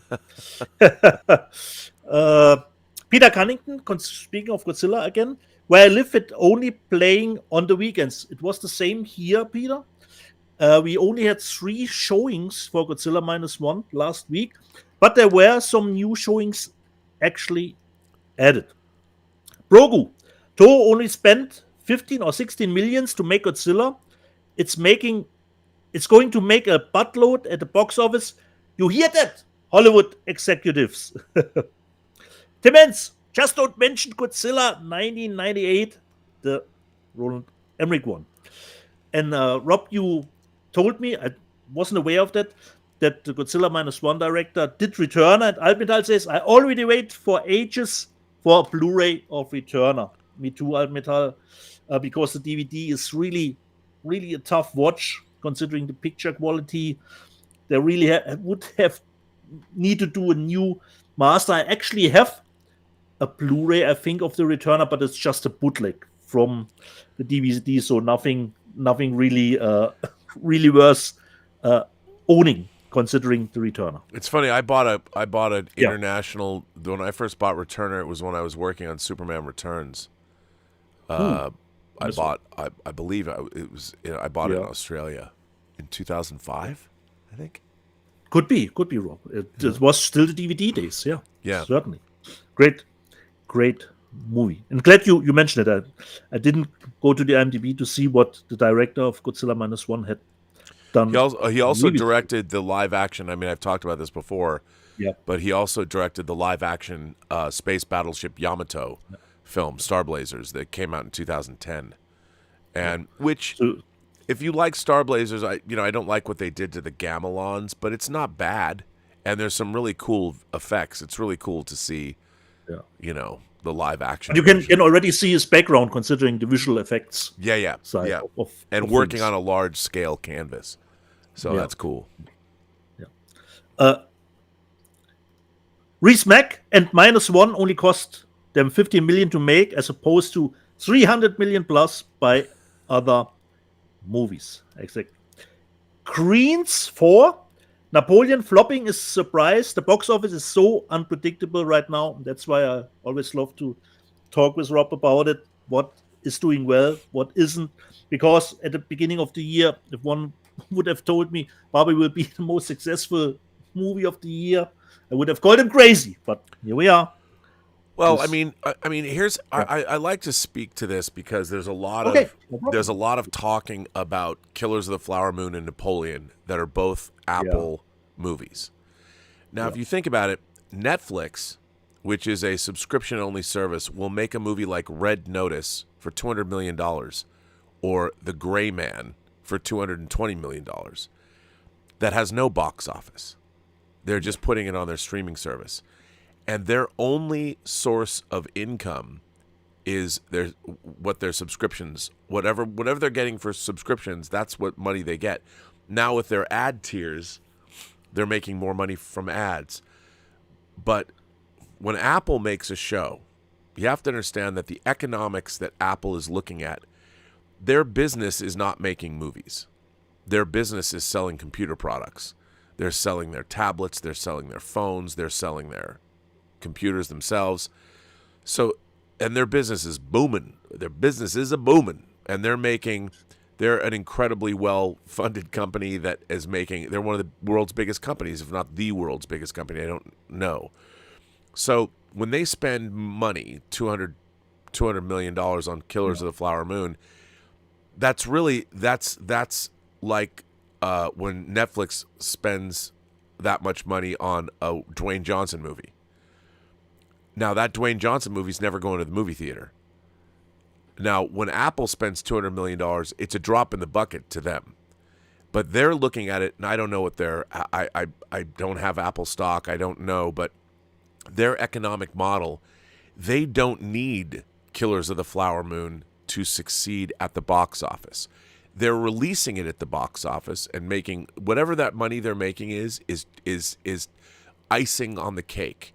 Because what they're looking at is they've made a Martin Scorsese movie that is later going to go live. By the way, Killers of the Flower Moon, as Catherine Cook told me, is coming out on physical media in Italy. Yeah, I know that. So already pre-owned. So there you go. So yeah, so go to Italy. Just like Coda was released in Italy on Blu-ray. Yep. Which Apple bought from the festival. So the thing is, Napoleon, they're going to be releasing a 4-hour version of Napoleon that you can only see on Apple Plus. Now, Napoleon worldwide has already made $170 million. So if they spent, let's say they spent $250 million making Napoleon, I don't think they spent that much because the movie shot 65 days. But so anyway, if anything, they're going to, it's not like they're splitting. They don't even have to worry about their split with theaters. Any movie that, or any money that they're making is great for Apple because they're putting it on their service, and they're really looking at this as a loss leader to sell more of their stuff. They want people to watch their movies on their phones, their tablets, their computers, Apple Plus, whatever. So it's not their primary business, as opposed to Netflix, which their only business is putting on programming. Same with the studios. So their economics for Killers of the Flower Moon and Napoleon are not the same. Now, of course, they want to make money from their shows. They're not making, but it's not as what they're getting out of it is different than what a motion picture studio whose only job is to make movies and sell their products. It's a little different with Killers of the Flower Moon and Napoleon. Yeah. So when people are talking about their big flops, it's not the same economic model. And I think people, again, I want to be clear, they still want to make money, but it's not as vital that these movies, Apple would rather say like, hey, we've got a Ridley Scott and a Martin Scorsese movie that we made. So and perhaps the Martin Scorsese movie will get some acolytes next year. Yeah, and if you look at the Napoleon is, and of course they're doing a split with the theaters and as anyone else would, but still. But you're hoping, Rob, the 4-hour cut will be the better version again. Yeah, I would assume that it would be. And again, Killers of the Flower Moon has made 155 million worldwide. And so people are trying to equate. I just think it's important when people start talking about box office, there's always different concerns. And with Apple, it is a different. It's a different economic model, and they're looking to get different things out of the releases of their movies. Yeah. So, and I think Killers of the Flower Moon hit digital this week, so it's not even out on Apple. So they could even have some revenue. Yeah, they'll make more. Yeah, make more money. Stuff. Yep, 100%. Yeah. Nice. So Hassan Chavez. Some people see women in action movies, and immediately say it's woke. Yeah, that is a little bit of a trend. No money, G. Dieter will save us all. Don't put pressure on me. No money, G. Green S4. Oof. Why did you get that? Because I like the design of it, and I love the production of the armor of the Master Chief. And Roman Chopper, did Halo have season 2? Yes, it will actually get a season 2 next year. John Kipola, I'm beginning to think that the hunt for steelbooks aren't worth it. Everyone comes damaged. Yeah, sometimes it happens, but I would say 80-20. Secular Monk follows in Rob's footsteps. Where do I have it? And says, all kill mode needs is ninjas. Unfortunately, I haven't watched it. Can't tell you about it, Secular Monk, if there are ninjas in it. I made a mistake, Rob, last week, and B-Dep corrected me. He says Last of Us Season 2 starts filming in February, not streaming. I was a little bit ahead of time because I can't wait for season 2. So it starts filming in February, not being shown. Tom Jr. Jackson is strolling again. I'm excited for Series 5 of Star Trek Discovery. I really enjoyed that show. Unbelievable. Hey, it might be. Who knows? It might be good. might be. Blazing Asian. It will be the last season, Rob, of Discovery. It is. Season 5? Yeah, it's the last season. Thank God. The long, dark night of suffering is over. Blazing Asian. I rented The Hills Run Red years ago when I was babysitting my younger cousins. Not the best movie for little girls. James Woolard. I did make a little bit of comparison from the news saw where they go into extreme self-mutilation considering the traps against the first one. But James Woodland, yes, he reminded me, the guy saw it through his own leg in Saw 2004. That is right, but not to the degree he did that, but he didn't need to do that in the first one. But here in Saw 10, they had to do it. There was a timer, so it was even combined with the time. So it's a little bit tougher situation. Irene Jobson, speaking of Disney not releasing the stuff that we want, they're just going to sequester those awesome titles. No Good Physical for you and no soup. Irene, did you make a Seinfeld reference? I love you, babe. I love you, babe, for the Seinfeld reference. No soup for you. And that's sick. I agree with Rob, though. I mean, how do European labels like Arrow Films, 88 Films, or Second Sight know better what us fans want than Warner freaking Brothers? No? Okay. Anthony Mendoza, if you liked Waterworld, I think, Rob, you'd like an anime called Gargantia on the Virtuous. Rob, I never heard of that movie. Have you heard of that anime? Gargantia on the Virtuous. I've never heard of that. I don't know that either. Have to seek it out, Anthony. Lisa Roberts, always nice to see new names in the chat. Sean Penn in that one? Yes, Sean Penn is in Bad Boys. Bad Boys. Albion, brought and watched Evil Dead 2013. Surprisingly enjoyed it. No surprise to me, because it was really a great remake. I would never have touched if I were a director, if someone would have come to me, would you do an Evil Dead remake? No, because it's almost a losing scenario considering the fan base, but surprisingly, the remake was great. Reese Mack says, however, Bad Boys has one of the biggest on-screen bloopers ever, and up until I heard the director's audio on the DVD pointed out, I could not believe I missed it. Rob, do you know about a blooper in Bad Boys? Biggest screen blooper, he says. I don't. Until you heard, I don't. Okay, we'll keep my eyes open. The next one from Hope and Glory. Hope and Glory is actually a fan-made project of a Mad Max film, and Rob did read a letter from them on our observations, and they are working on a fan project, Mad Max film, which plays a little bit before Fury Road. It's a fan-made project, and they will come out next year. Just look up Hope and Glory, and actually they were in the live chat, Rob, and he asked us, probably it was Eric, do you think they will bring The Boys to an actual end? So The Boys, the series on Amazon Prime.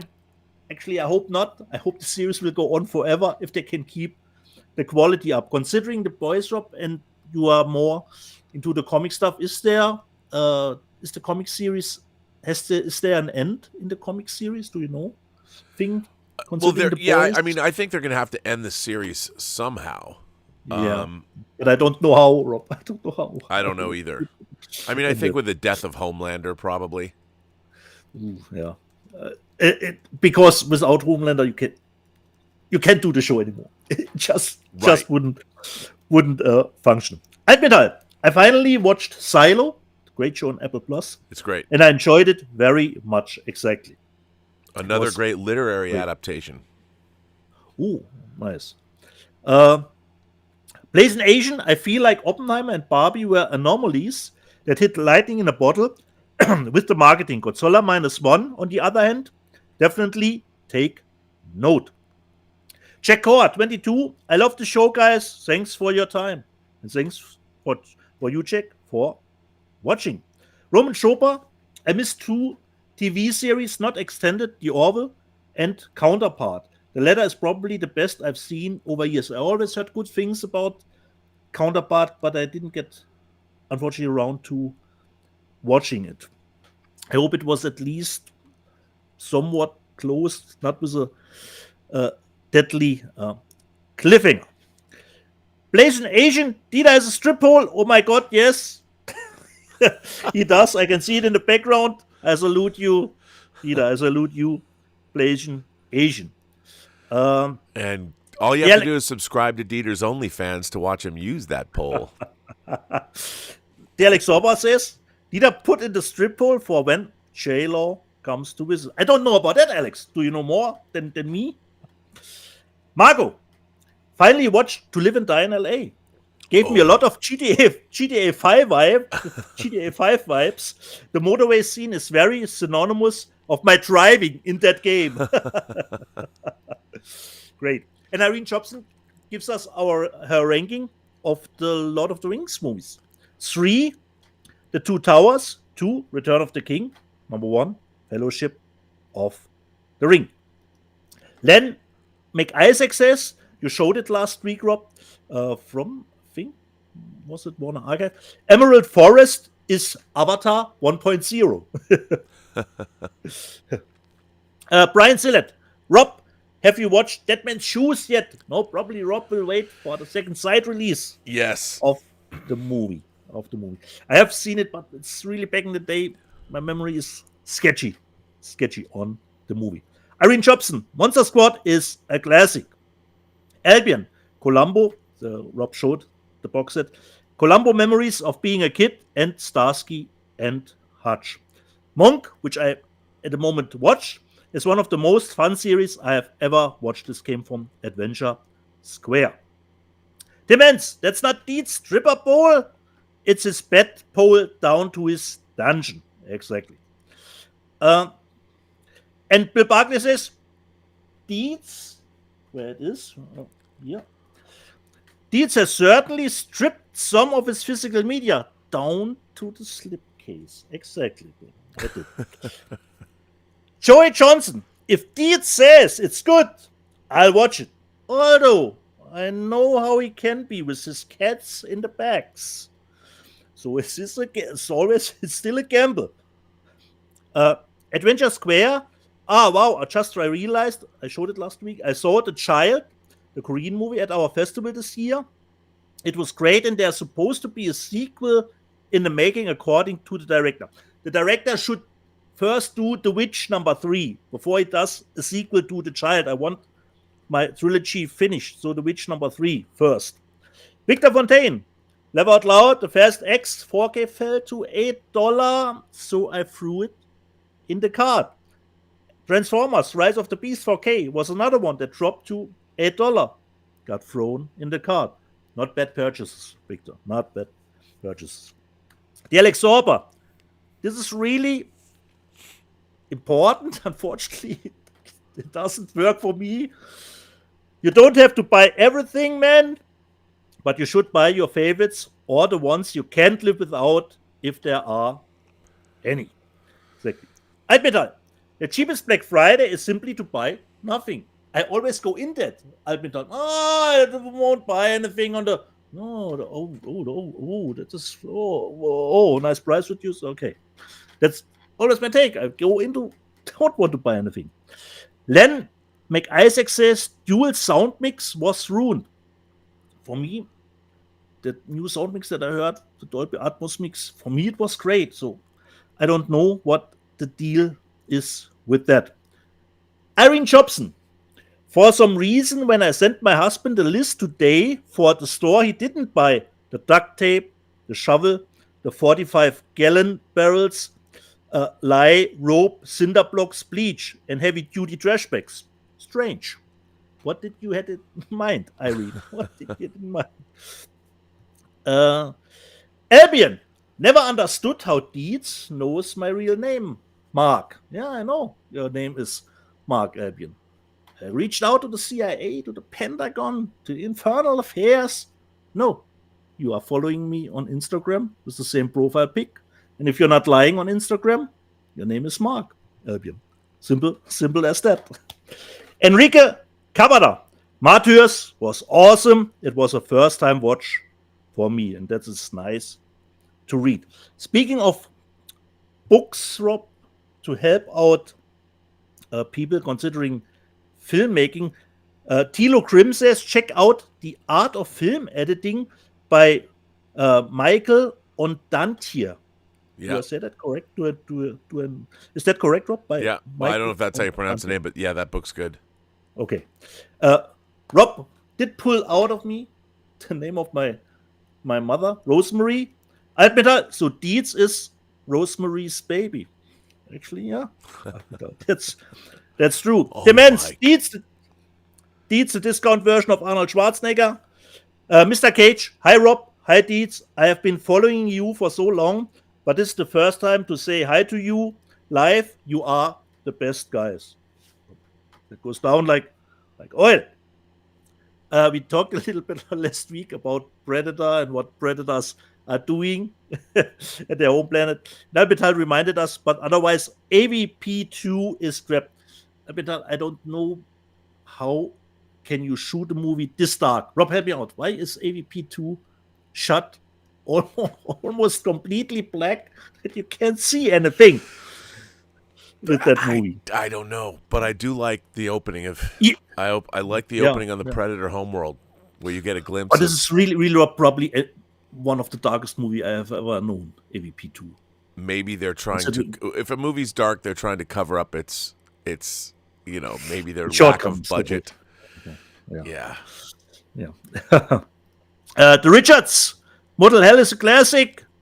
Albedite Motel Hell is okay, not more. Paul in Long Beach. You are going to love Motel Hell. I like it. Love would be a little bit of a stretch.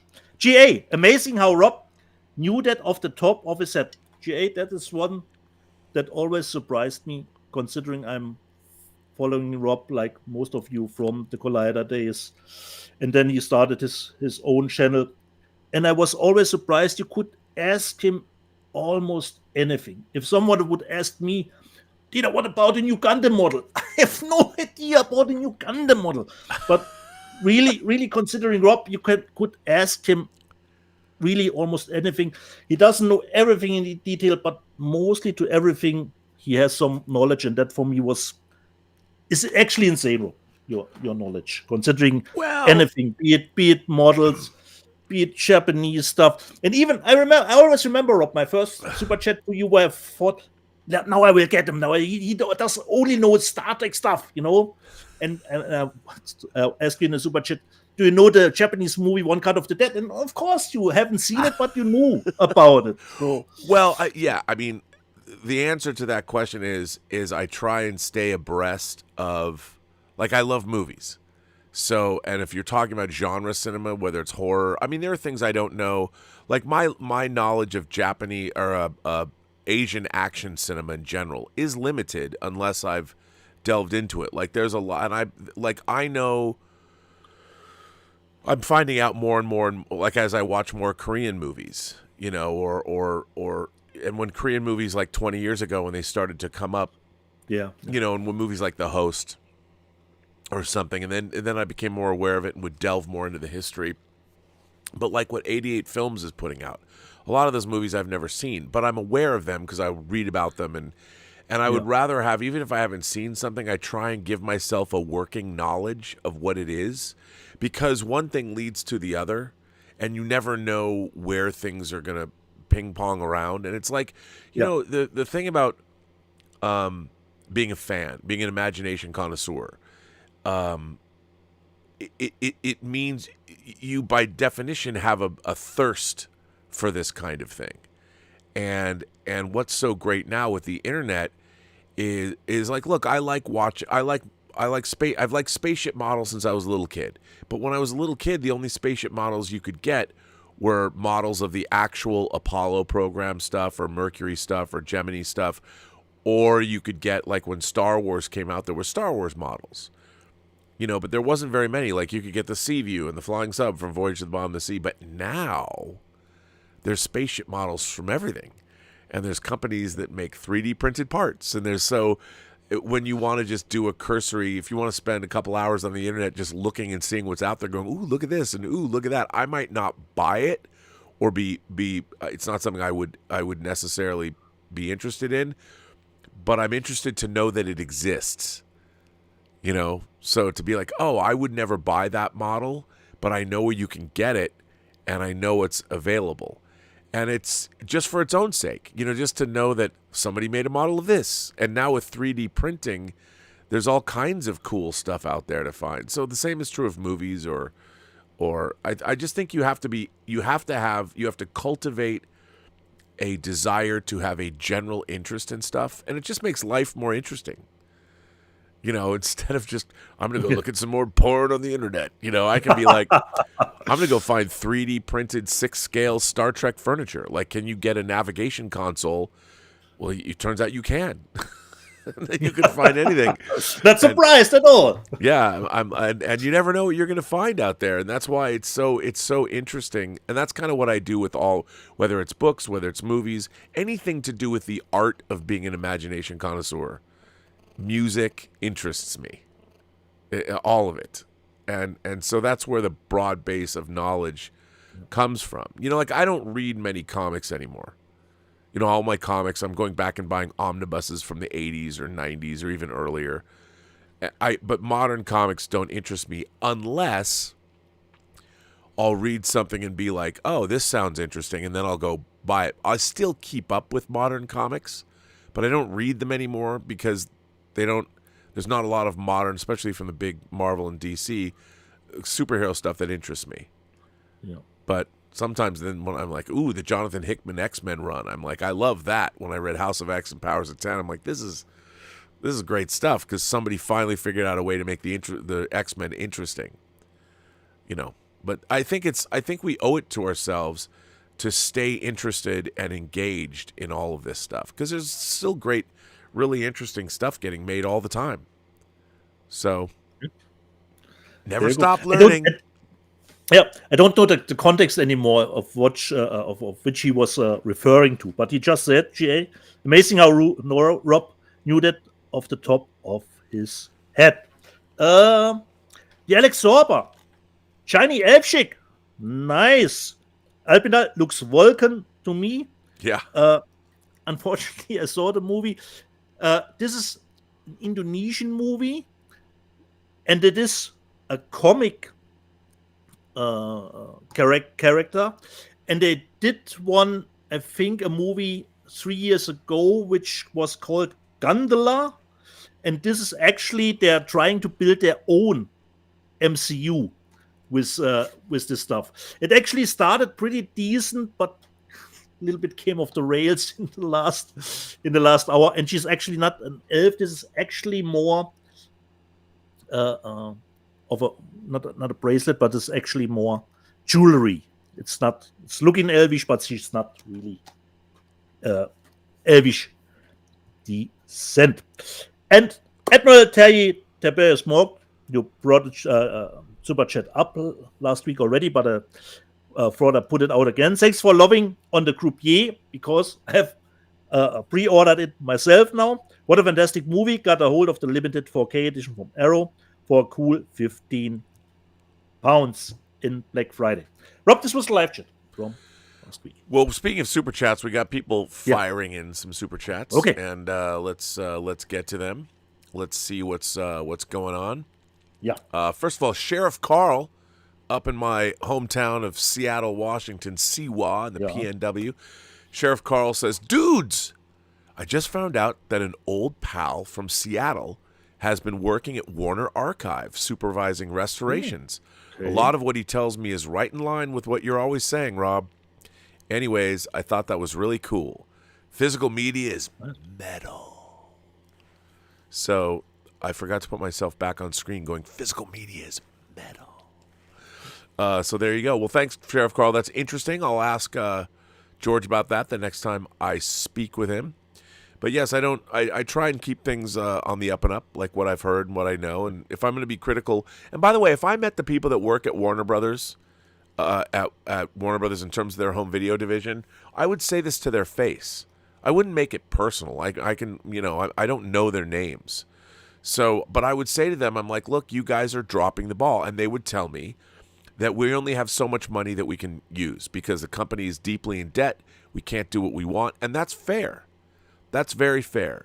But I would say that, like, look, every time you remaster something that can then be used across your, I mean, I know it's all profit and loss, and people are talking about, well, David Zaslav just wants to sell the company and part it out. I mean, Gordon Gekko, because it's wreckable.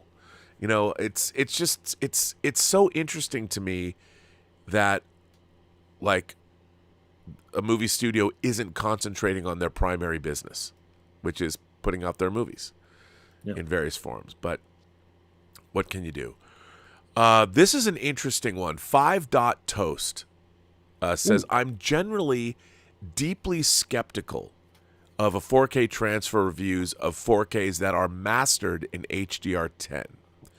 As a format, it's just as valid as Dolby Vision, especially for films shot on film, but more open to interpretation by TVs than Dolby. Here's the thing that so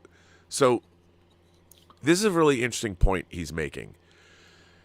So it's true that Dolby Vision, HDR10, and HDR10 Plus are basically functions of the players and the screens that we're watching. It's, in a way, it's artificial.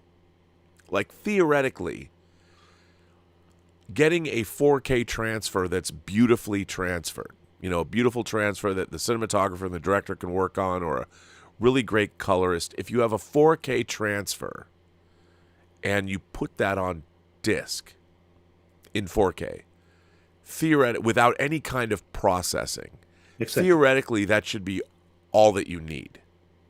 Now, what HDR10 does is it tries to optimize the color space for the screen that you're watching it on. This is oversimplification. Yeah. And then what HDR10 Plus and what Dolby Vision does is it's HDR10 usually has a single grade, a single setting, but HDR10 and more importantly Dolby Vision, it will adjust from scene to scene based on the colors, the brightness levels, the black levels, from scene to scene to optimize how it should look on your screen. And a lot of people, it's a weird, like if you talk to, I don't know if is it Darren Aronofsky? No, it's one of the cinematographers for somebody like, I forget who Ryan Johnson. Ryan Johnson. Yeah, you're right. It's Ryan Johnson, cinematographer. He's not a fan of any of this post-processing BS. And I understand that. But the thing is, if you're watching like a photochemical movie, you're not watching celluloid with light projected through it. Once you've translated it over to a different format, which is the home video format, the digital format, it's a different format. It is theoretically you're seeing it in a different way than you would be seeing it in a theater if it was something on celluloid. Yeah.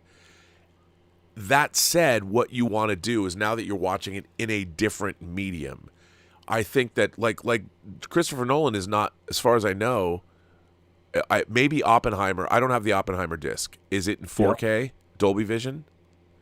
Because his Warner titles are his Warner titles are not. His Warner titles are just in HDR10. They're not Dolby Vision. Probably the Oppenheimer 2, Rob. I don't think I have heard on.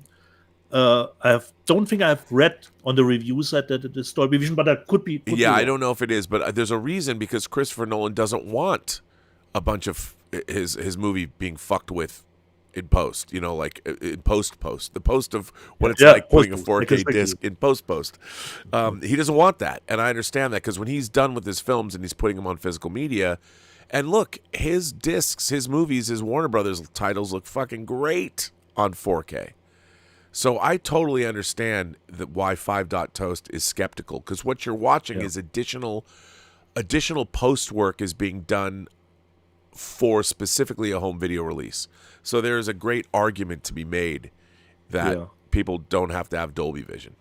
I like it when it's done correctly. It's like it's harder to judge with all the different extra components. Yes, that are added to it. Yes, I mean I do think sometimes movies look overly processed, but for the most part, if it's done correctly and tastefully, I think it can be great because you are watching it at home. It's just like, I'll tell you something, and this is going to seem sacrilegious, but part of what killed theatrical 3D is the presentations were so shitty. You had bad post conversions, movies that weren't shot in 3D that they wanted to make extra money. And then on the fly, and then you didn't have the projectors. The studio should have insisted the luminance levels, the light levels, or whatever were to spec, but they don't because the bulbs are expensive in the projectors. They burn out, so they turn down the brightness. And if you turn down a 3D movie in the theater, is cutting the brightness down in half anyway.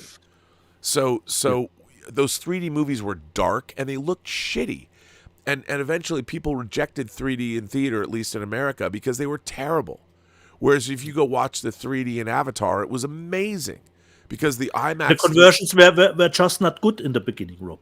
They weren't good to be, but more even when something was shot in 3D, they wouldn't have the brightness levels in the theaters proper, so you couldn't see them. But home 3D looked incredible because you could adjust, the levels were correct, and 3D at home looked amazing, I thought, and that's why I would still buy 3D discs. It was a great fun experience, especially if you bought a movie there were great post conversions like Jurassic Park and Top Gun were great 3D conversions, and if you watch them at home, they look great. But this is the same thing in trying to save money.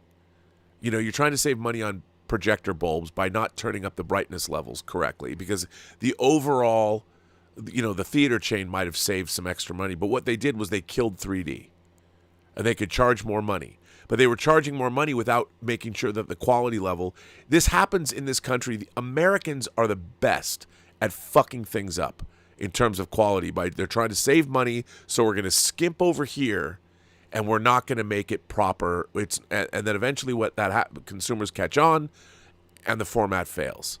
Because Americans I'm sure it happens around the world, but no one is better than Americans in fucking things up to try and save a buck.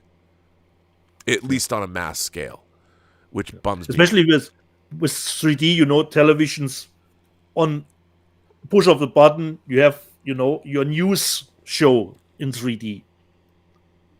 Useless. Well, yeah, that's just, that's not good. But it should have been always something a little bit more special. Not as many movies in 3D, but like you said, ticket sold. You got more from the ticket sales. Well, that's what they did. They immediately jerked up the price without giving you the premium experience that 3D could have brought you. I mean, I remember sitting in that theater watching Avatar in 3D IMAX, going, "This is the most amazing shit I've ever seen."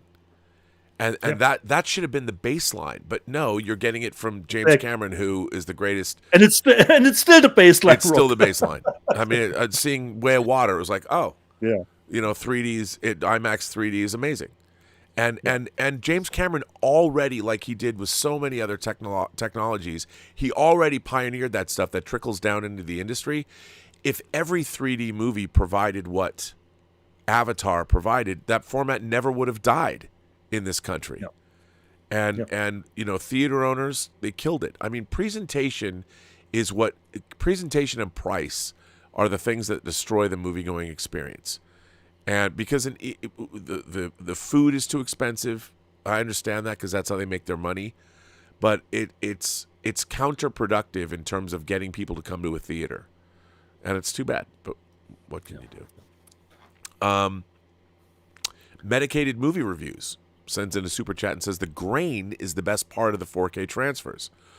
Well, I would say one of the great things about the first time I ever saw a 4K transfer, I was actually working with Brian Singer on Superman Returns, and we were going to MPI, motion picture imaging, to look at the color timing of things, and they took us into a room that was projecting an image, and it was the restoration of Cool Hand Luke. And they asked, it was just me and Brian, and they asked us what were we seeing, what were we looking at? It was being projected. We couldn't tell what was in the projection room, and both Brian and I are like, wow, that looks like a film print, because you could see the grain, and they're like, nope, it's a 4K projection, and I was like, wow, because the grain is inherent, it's in the actual negative. And that's how the photochemical process worked. And what's happened in our digital age, especially younger people don't quite understand this as much, but when you're watching something that was derived from HD digital image, something that was shot in 4K or 6K or 8K or whatever, 2K even, or you're watching a Pixar movie, that is gone. So the movies of the last 20 years, a lot of them have been shot digitally. So there is no grain. So when you look at an older movie, or you're looking at a transfer, when somebody looks at a transfer of a horror film or a sci-fi film, or you're looking at something like Ghostbusters or Close Encounters that had optically printed effects, where you had multiple levels of stuff that was reshot on an optical printer to make the composites, and they look grainier, because not only do you have multiple layers of film, but then you're shooting those multiple layers of film, and it's blown up, or it was done in 65 millimeter. Close Encounters and Ghostbusters are the two movies that come to mind where the effect sequences vary wildly in terms of quality. Change. And you see grain, you're like, oh, it's too grainy. But that was film. That was what it looked like. That's what the negatives look like. And a lot of people complain, and they're like, oh, this disc is terrible.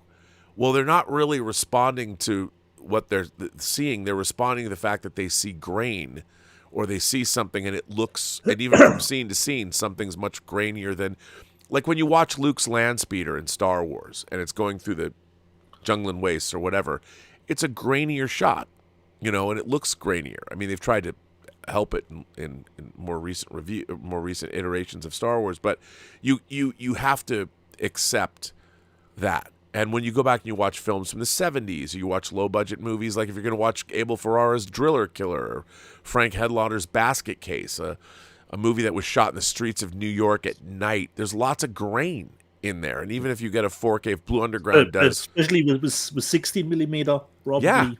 Yeah. I mean, if you watch a Blue Underground disc, and a lot of their discs look great, but if you go back and you watch like New York Ripper, and you're looking at a nighttime scene or something, it's going to be grainy. That's just a function of what the medium was like. So, but they never look better, Rob. They've never looked better. That's right. Fred. Okay. Fred says, Rob, a suggestion: if you're looking for a cast for the audio drama, James Marsters is a great actor who also is a noir audiobook narrator. Ooh, that's a great idea. You might remember his name from the Buffy TV series where he played Spike. Oh, of course. He's now in his 60s, and he has a great voice. That, my friend, is a great idea. I love that idea. Yeah. Alexander Dukas says, Mike needs to forward the hotspot blue disc I sent you. Oh, that's Criterion screwed up Texasville, but I just got the laser disc of DC. MISB laser disc. Well, that's it. Alexander, I will call Mike about that, and I will get on that right away. And the Texasville blue disc that is on the the Texasville, the sequel to The Last Picture Show. Okay. I got the the lasers of DC. Oh, you're talking about the DC. What is DC? What am I missing there? No idea at the moment. I just got the Laserdisc of Repeat it. What's that? Repeat what He just got the Laserdisc of yeah. DC, and I'm thinking, what is that? I was going to say Days of Heaven. I'm not sure what DC is. Yes. It's on Laserdisc, so I don't know, Alexander. I'd need to know, but yeah, I'll talk to Mike. So we're caught up with super chats. We haven't done anything the in the tip jar, Rob? Stream elements, everything okay? Yeah. Okay, we're caught up. Okay. I have still stuff to show, Rob, or would you like to do the news? Let's quickly do the news because there's not that much of it. Yeah. Okay. So let's go to the news. Alexander Dukastrop is in the live chat and he says just Director's Cut. Just got the Laserdisc of Director's Cut. So what? Of Texasville. Oh, of Texasville. So you got the director's cut of Texasville. Now it makes sense. Yeah, makes sense. Yeah. Yeah, because they probably You've couldn't. gotten there, Alexander. Now I get it. Well, thank you. Thanks for the clarification. I do appreciate that. Let's see. Okay, we got a 4K of The Man in the Iron Mask is coming out from Shout Select. I love when they put out. I like this movie. It's got a great cast. I'll pick this up. Why not? Man in the Iron Mask is coming out. Here is The Case of the Bloody Iris. I mean, the cover alone. This is the new label, Rob, that you told New us label. about. Yeah, this is a new label, The Case of the Bloody Iris. And again, I love when new labels are coming out. I mean, it's interesting. I always wonder, like, are these labels going to make money? I don't know if they are going to make money, but Celluloid Dreams is the name of this label. And let me tell you, just taking a gander at this, that's certainly a celluloid dream I've had many a night, if you know what I'm saying. And I know you do. So, this movie, Death Ship, is being released on disc. I watched this movie a lot on cable in like the early 80s. Wasn't there a remake of that movie, Rob? Yeah, they did do a remake that has a great opening where a bunch of people get killed. So that is coming out. Kino Lorber is doing a new version of The Whip and the Body, which is wild that they're doing The Whip and the Body. I just bought that. Isn't that your shot from the White Devils that you did? The Whip and the Body? Yeah. Yes, it is. Yes, it is. So that's coming out. Kino's putting it out. Here is there's cool. Studio Canal is doing they're delving into some classics. Yeah. They're putting out Horrors of the Black Museum is one of their box sets of Studio Canal cult classics. Horrors of the Black Museum, and they're doing Devil Girl from Mars. Again, if you delve into your 60s sci-fi horror, pretty cool. I mean, why not? Go Kino Lorber. I'm all excited about that. I love this is probably not Kino. I keep saying Kino. They're not putting these out. Studio Canal's putting these out. Yeah. So let me just be clear about that, which is exciting. Then we have, again, speaking of Blue Underground, we've talked about this. The Bloody Judge Jess Franco is coming out. Yeah, Jess Franco, little Christopher Lee action. But again, look at these covers. Going back to this great Italian artwork. Here's the actual cover. You go, Blue Underground. And William Lustig, the director of Maniac. Hey, love Blue Underground. Their 4Ks look great, so this will buy. Now we go over to the UK and Indicator, aka Powerhouse. They've done they've done some really interesting stuff lately. I mean, they haven't been putting out the best genre movies in 4K, but Patrick, this is a Richard Franklin who directed Psycho 2 and Road Games directed this. This is an early Richard Franklin movie, Ozploitation. So I'll buy these just because I love the fact that Indicator's putting these out in 4K, which is cool. They're also putting out a movie that I haven't seen, Snapshot, that was directed by Simon Windsor. And Simon Windsor, who he's like did Quigley Down Under and stuff like that. And Simon Windsor, I didn't know he made a Snapshot. This is another Ozploitation movie from the late 70s. I don't know what this is about, but this Snapshot with a girl covered Cat in the Bag. It could be something I don't know, unsavory. But hey, I'll buy it only because Indicator's putting it out in 4K, and they do a great job, and I love their packaging. Yes, extended director's cut. Right? Yeah, which means I want to see as much Oz-sploitation as I can. But so you got they're doing their lesbian vampire movies, John Rowland stuff, and now you got Oz-sploitation from the 70s and early 80s. What's not to love? And now back 80-page book. Yeah, there you go. 80-page. Pretty good, right? Yeah. And then for real, Kino Lorber, I actually like this. Kino Lorber is putting out the Jonathan Demme's remake of The Manchurian Candidate. This is a movie that I was against. I'm like, I will never watch this movie. Fuck this movie, because the original is one of my favorite movies, Frankenheimer's original. I'm like, no, I'm not going to watch this. And then I watched it. It's pretty good. I'm like, Denzel Washington. So you were in the Zack Snyder mode again? I was. This was pre Zack Snyder mode, but I should know that Denzel. This is a pretty good remake as far as it goes, and so. From which was it the original, Rob? Was it the Paramount movie? The original, Criterion put it out. The original, the one with I think it is. Washington, I think this is a Paramount movie. Yeah, it makes sense because Kino Lorber's getting all these 4K masters from Paramount. So it's cool that Kino's putting this out. I like this movie. So there you go. And now let's check out the sales figures. Yeah. Here are the top sellers overall. Oppenheimer, Expendables 4 is number 2. There's no accounting for taste. Okay. I mean, what can I say? Not guilty, Rob. This time I'm not guilty.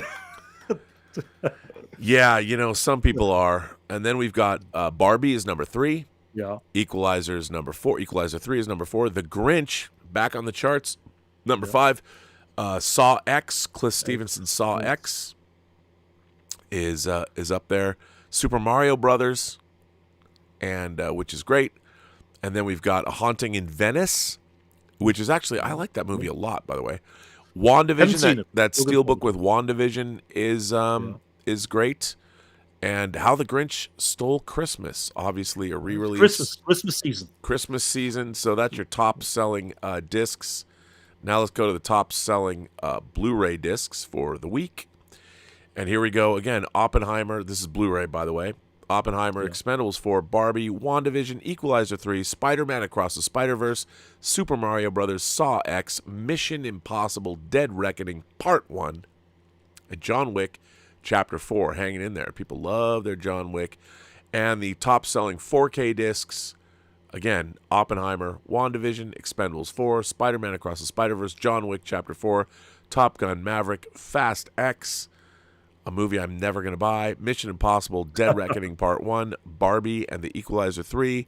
So, pretty much, everything. But it was only $8, Rob, Fast 10.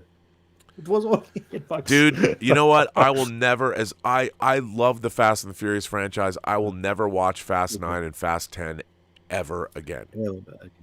Ever. Okay. As a matter of fact, I dare say I probably will end my rewatch of the Fast and Furious franchise with Fast 5. I mean, Fast 6, 7, and 8, they just get, too ridiculous. Jumping that shark. Okay. So, Rob, my last purchases. All right, let's see them. This week. You already brought it up, considering Warner. It's great that we've gotten a training day, and it was in the charts. Here is my steelbook for Equalizer 3. Really liked it, but I would have to watch the first one and the second one again to see what my personal ranking would be, considering the 3 movies. But I'm quite enjoyed it, especially there was actually a lot of Italian speaking in the movie, and it was shot in Italy, actually. So not in the volume, not green screen. So this is always a plus. Equalizer 3. The next one, Rob, you can perhaps help me out there. It did get a release here as a media book, but I waited for just an Emory case. I bought Reform School Girls. Wow, that's cool. That's a great cover. Yeah, that's classic. That's classic B movie. We actually got 2 cover versions, Rob. Could have this one, but I decided for This one, and it comes with a Blu-ray and DVD, and probably, hopefully, yeah, with some bonus features too. And speaking I mean, of that's stuff 80s. That's 80s exploitation. And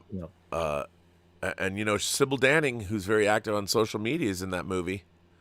Yeah. So there you Reform. go. Yeah. Schoolgirls. And staying a little bit in that 80s, a little bit earlier territory, the German title, Rob, is, if I have to translate it, The Kung Fu Cat from Chinatown. But let me just see. Coming on soft pause. Die Kung Fu Katze von Chinatown. This is a really bizarre Kung Fu movie. I watched it yesterday. Couldn't believe it. I would actually say it is one that falls into the category so bad that it's actually good. Considering the story, nothing really was fitting. And the quality, this is a German release, Rob. I don't know where they got those HD prints, but there are a lot of dropouts, cigarette burns. It looks good, Rob, HD, but I think they've put together some very different 35 millimeter in the positives that they found. They are German titling at the beginning, so the quality is really a little bit all over the place, considering the movie. But I had some fun with it. Die Kung Fu Katze von Chinatown. The next one, I think I have read mixed reviews considering the picture quality. The Naked Gun as a steelbook. And the nice thing is the bullet holes are a little bit deeper here on the cover artwork. Can just see it. But they really are a little bit deeper worked into the steel of the movie. Naked Gun, classic, of course. From It is a classic. Suckers. Come on, Yeah, man. totally. Yeah. Totally. One of my favorite movies of the year, which I saw on Shudder. It is out on Shudder in the US, and I don't think it's gotten a release anywhere else than Germany, but I could be wrong. One of my favorite movies this year was Influencer. Right. I told you about the movie, but I don't know if you have seen it. Go in blind, Rob. Don't read anything. Don't watch any trailers. Really, of course, it is of our time, considering the title. But I really love the movie, and I'm glad that they put it out here in Germany. Influencer. And what should I do first? Okay, this one. I don't know if you have seen this movie, Rob. I think it is on Shudder 2. Really was looking forward for the movie. Had a great time yesterday, but really an uncomfortable watch, Rob, with an ending that for me is in that realm of Eden Lake, So this movie will stay with me for a long time, an uncomfortable watch.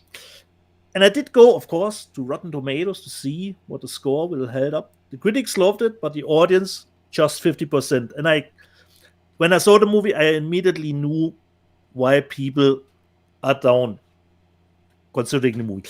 I'm speaking of Speak No Evil. I don't know if you have seen this movie, Rob. It's a Dutch Danish co-production of a movie, and actually, I think I would say 70% in the movie is actually they speak English together.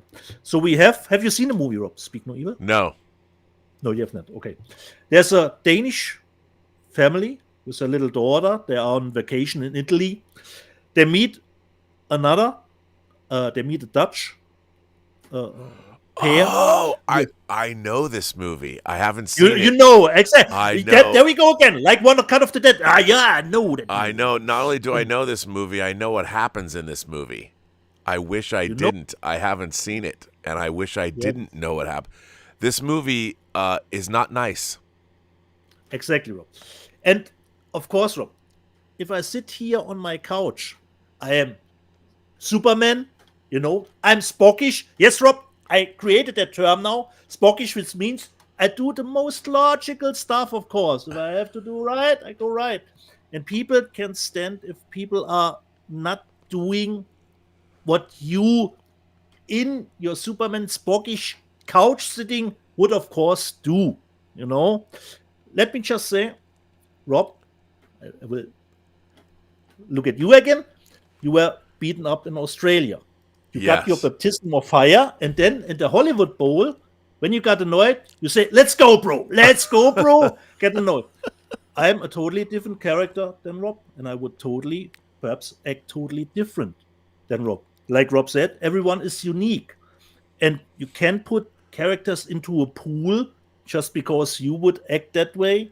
Others would do the same way, because without giving anything away, the Danish couple is really a passive couple, Yes. And some people probably didn't like that they let the others do that stuff to them. I wouldn't go any further, but for me, was a great watch, Rob. A deep gut punch. Again, deep gut punch. Yeah. Why did you know about the movie already, Rob? What it entails? You know what? Okay, here I'll give you a little bit of insight into my psychology. Yeah. In my scouring of genre cinema, I'm always looking. This is the tagline from the movie, Rob. Why are you doing this? Because you let me. It's like The Strangers. Why are you doing this? Because you were home.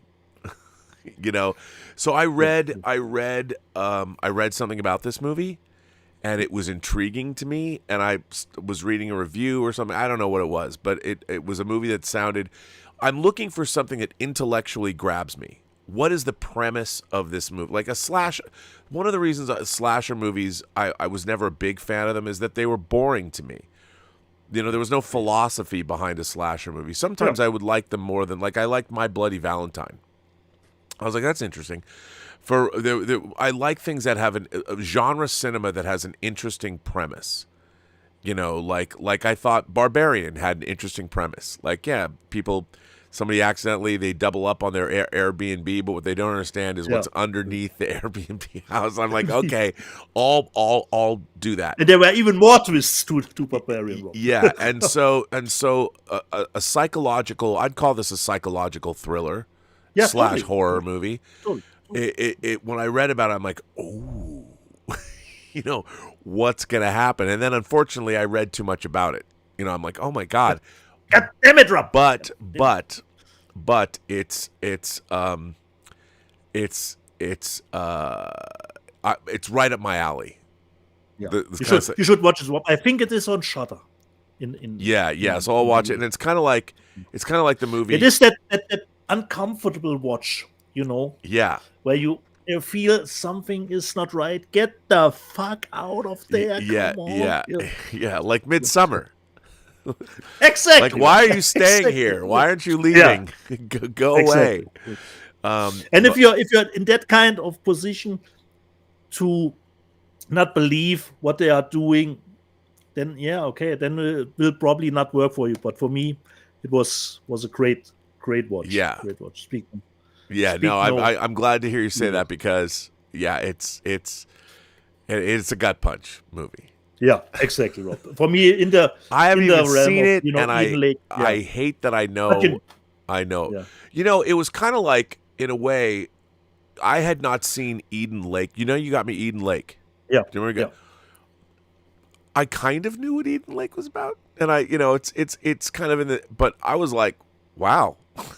When I watched that movie, I'm like, wow. I was like, glad I didn't know what was going to happen. This movie, like you always say, Rob, has authorship for me. Yes, it does. And that's what you want. You especially when it comes to genre cinema. Whether I'm watching. If some people don't believe what the characters are doing, for me, it has verisimilitude, actually, Rob. Right. Exactly. Not every character not every person is the same, considering their doing in a specific situation. But there is, I mean, I would say this is kind of a genre of cinema. There's a whole line of cinema where normal, ordinary people, they think they're going to do something that's rather normal, ordinary. They come across a couple doing another thing that's normal and ordinary, and then it all goes to hell. They want to be polite, Rob, just to be polite, Yeah. not stepping on anyone's toes. Yeah. But there's a ton of those movies, and I have to say that I have great affection for them, because I love the whole idea of normal people who are actually psycho killers, or they're just nuts, and I like that genre of film, and there's something to be said for it. I mean, Eden Lake is a great example of that. Yeah. But Eden Lake is different in that it's different, but it goes into a direction where you're like, uh-oh. I would say Eden Lake is even. This is horror too, but Eden Lake I would consider even more a little bit. Yeah. Little bit. But it still has that. We were having a nice day, and then exactly. not particularly. It's not so nice but I can anymore. really recommend it, even if you know what it entails. Watch it on Shudder just to. I will say this: there's a new Netflix movie. That I wanted to ask you about. I haven't seen it. Leave the World Behind. Leave the World Behind. I watched it. Now it's based on a book. How is it, Rob?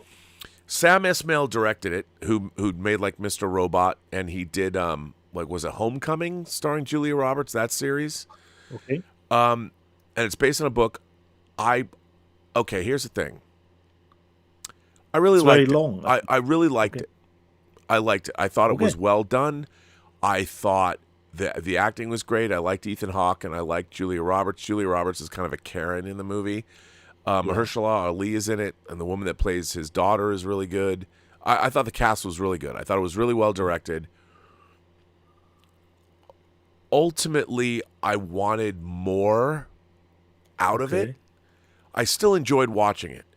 But at the end, here's my problem: when these intriguing premises, the premise of the movie. I heard Mark Kermit talk about it in his review about it. Yeah, and he loved it. Yeah, I thought it was really good, but at the end, it doesn't. You want more from the ending. The ending's like, it gets up to like 80, when I want it to be like 98. You want it. This ending is 100, Rob. This ending is 100. Yeah, that ending is 100. But I wanted this, and it's still really great to watch. And I will say it has one of the greatest, in terms of a movie that supports the idea of physical media. The ending of this movie has perhaps the greatest example, or there are few movies ever made that support the idea of physical media more than this one does, and I'll leave that up to you to figure out why. But I think really looking forward to it. It's really worth watching. I really enjoyed it, and it's good. I didn't think it was great, but it's really good. It's good. And Ethan Hawke is in it too. What's that? Ethan Hawke is in it too. Ethan Hawke and Kevin Bacon. Yeah. I just heard Mark Kermit is describing the plot in the beginning, and already it sounds intriguing. It's very intriguing. And did he like the movie? Yeah, he liked it. He quite liked it. Yeah. Yeah, that's good. All right. Nice to know. The last one, Rob, a big one, and you like actually the new cover artwork more, but I had to go with the classic one because it looks more heavy metal to me. I got the arrow set of Barbarella. I see. I'm waiting for mine. That is, I mean, obviously that's the classic poster. I own that poster. That poster is one of the posters I sold to the 5th floor or the 3rd floor. Yeah. So for me, this has more of an heavy metal vibe than the new one. Even if the new one is cool too. So we have, of course, the 4K. Have you watched this yet? No, Rob. It came in yesterday. Because the opening credits have Jane Fonda just undressed. Young, hot Jane Fonda floating around in zero gravity, getting dressed and undressed. So we have Barbarella, quite controller. It's great. So art cards here. No, it just came in really last minute for the show today. I wasn't even aware that I didn't follow the tracking specifically that it was around the It's a corner. bonkers So movie this if you've is- never seen it. yeah, really John looking- Philip Law's Pygar the Angel. You can watch this, and you can watch Danger Diabolic as a great Let me double just see. feature from Dino So De Laurentiis. this is actually, let me just see. The Blu-ray contains only extras. The movie is not on the Blu-ray in the set, so you would have to get the Blu-ray set specifically. See, it's again. not just Warner Brothers. It's Arrow screwing all those people over again now, too. So we have the classic poster here. Great poster. Let me just see if we have not the new artwork. You only get But you get What's the other box that's set? classic artwork, that 60s pop art stuff. but it would have been nice, Rob, if the poster actually now would have featured the new Yeah, one that new artwork's cool. on one side. So you Yeah, I would gotta have get gotten the best of everything and a really thick booklet for. I would expect that if you've got Barbarella, it would have to have a thick booklet. Let me just see. Very thick. Was there actually in it a thought? No. Actually, great. Lot of good for me, Rob. A lot of pictures. less to read, but I thought the new cover artwork would be in here. No. So big book. So Barbarella is the last one that I got, Rob, for this week. All right. Well, we've got some more super chats. Yeah, to bring it home. Tracy, A World in Pajamas. Yeah. She actually sent this in yesterday, but I missed it in our member Okay. call. She said she just finished watching Doctor Who. David Tennant is and always will be fantastic. It's stormy weather here. Are you going to any Christmas parties this year? I haven't been invited to any Christmas parties this year. Not that that's a bad thing. Just the usual family stuff. Yeah, we That's, were always doing good. something. We've got, but no big. I used to go to Christmas parties all the time, but now Rob, considering Let's Talk Physical Media, I leave it up to you. I wouldn't have time Sunday, but if you want to do it on the first Christmas day, if you want to do a show, we can. But we I totally leave it up. No, to we you. could do it. I should hopefully be able to get some more discs to show. But yeah. Have you watched the 3 Doctor Who Christmas specials? No. I did watch the Giggle last night, Yeah. the 3rd one, which I liked. The birth of Okay. the birth of the new Doctor is interesting. Look, I like Russell T Davies' writing, and while I was the 3 specials, I was entertained by them, but I'm not a staunch Doctor Who acolyte. It's interesting since the new Doctor Who, since Christopher Eccleston took over. I mean, obviously, I really liked David Tennant as the Doctor and Russell T Davies, and I did like Matt Smith as the Doctor too. As a matter of fact, I've got I like Peter Capaldi. I've got 3 12-inch figures. Actually, a statue of David Tennant, and then 2 figures, the big chief figures of Capaldi and Matt Smith. I like them. But Doctor Who is I've never loved Doctor Who, but Neil Patrick Harris is this crazy toy maker, and the Giggle. I enjoyed it. I was like, okay, I enjoyed it. People are probably going to get mad, but I watched it. And I was entertained enough, and of a lot of people. To be honest, I was like, well, wait a minute. I really like the actor that plays the new Doctor Who. He was in Sex Education. Ncuti, I can't pronounce his name. Gatwa? Ncuti Gatwa? I don't know how to pronounce his name. I think he's Kenyan. He's from Africa. I think he's a great actor. I loved him in Sex Education. And for the glimpse that we have of him being the Doctor, I'm really excited to see him as the new Doctor Who. Okay. I'm looking forward to it. I think he's going to bring something really interesting to the role. So a lot of people are not. They don't feel that way. But I don't have the connection to Doctor Who that I have with something else. Perfect. Tracy goes on to say, I just wanted to send you both my best regards and best wishes, and a huge thank you for keeping us all entertained. I very much enjoyed your show this year.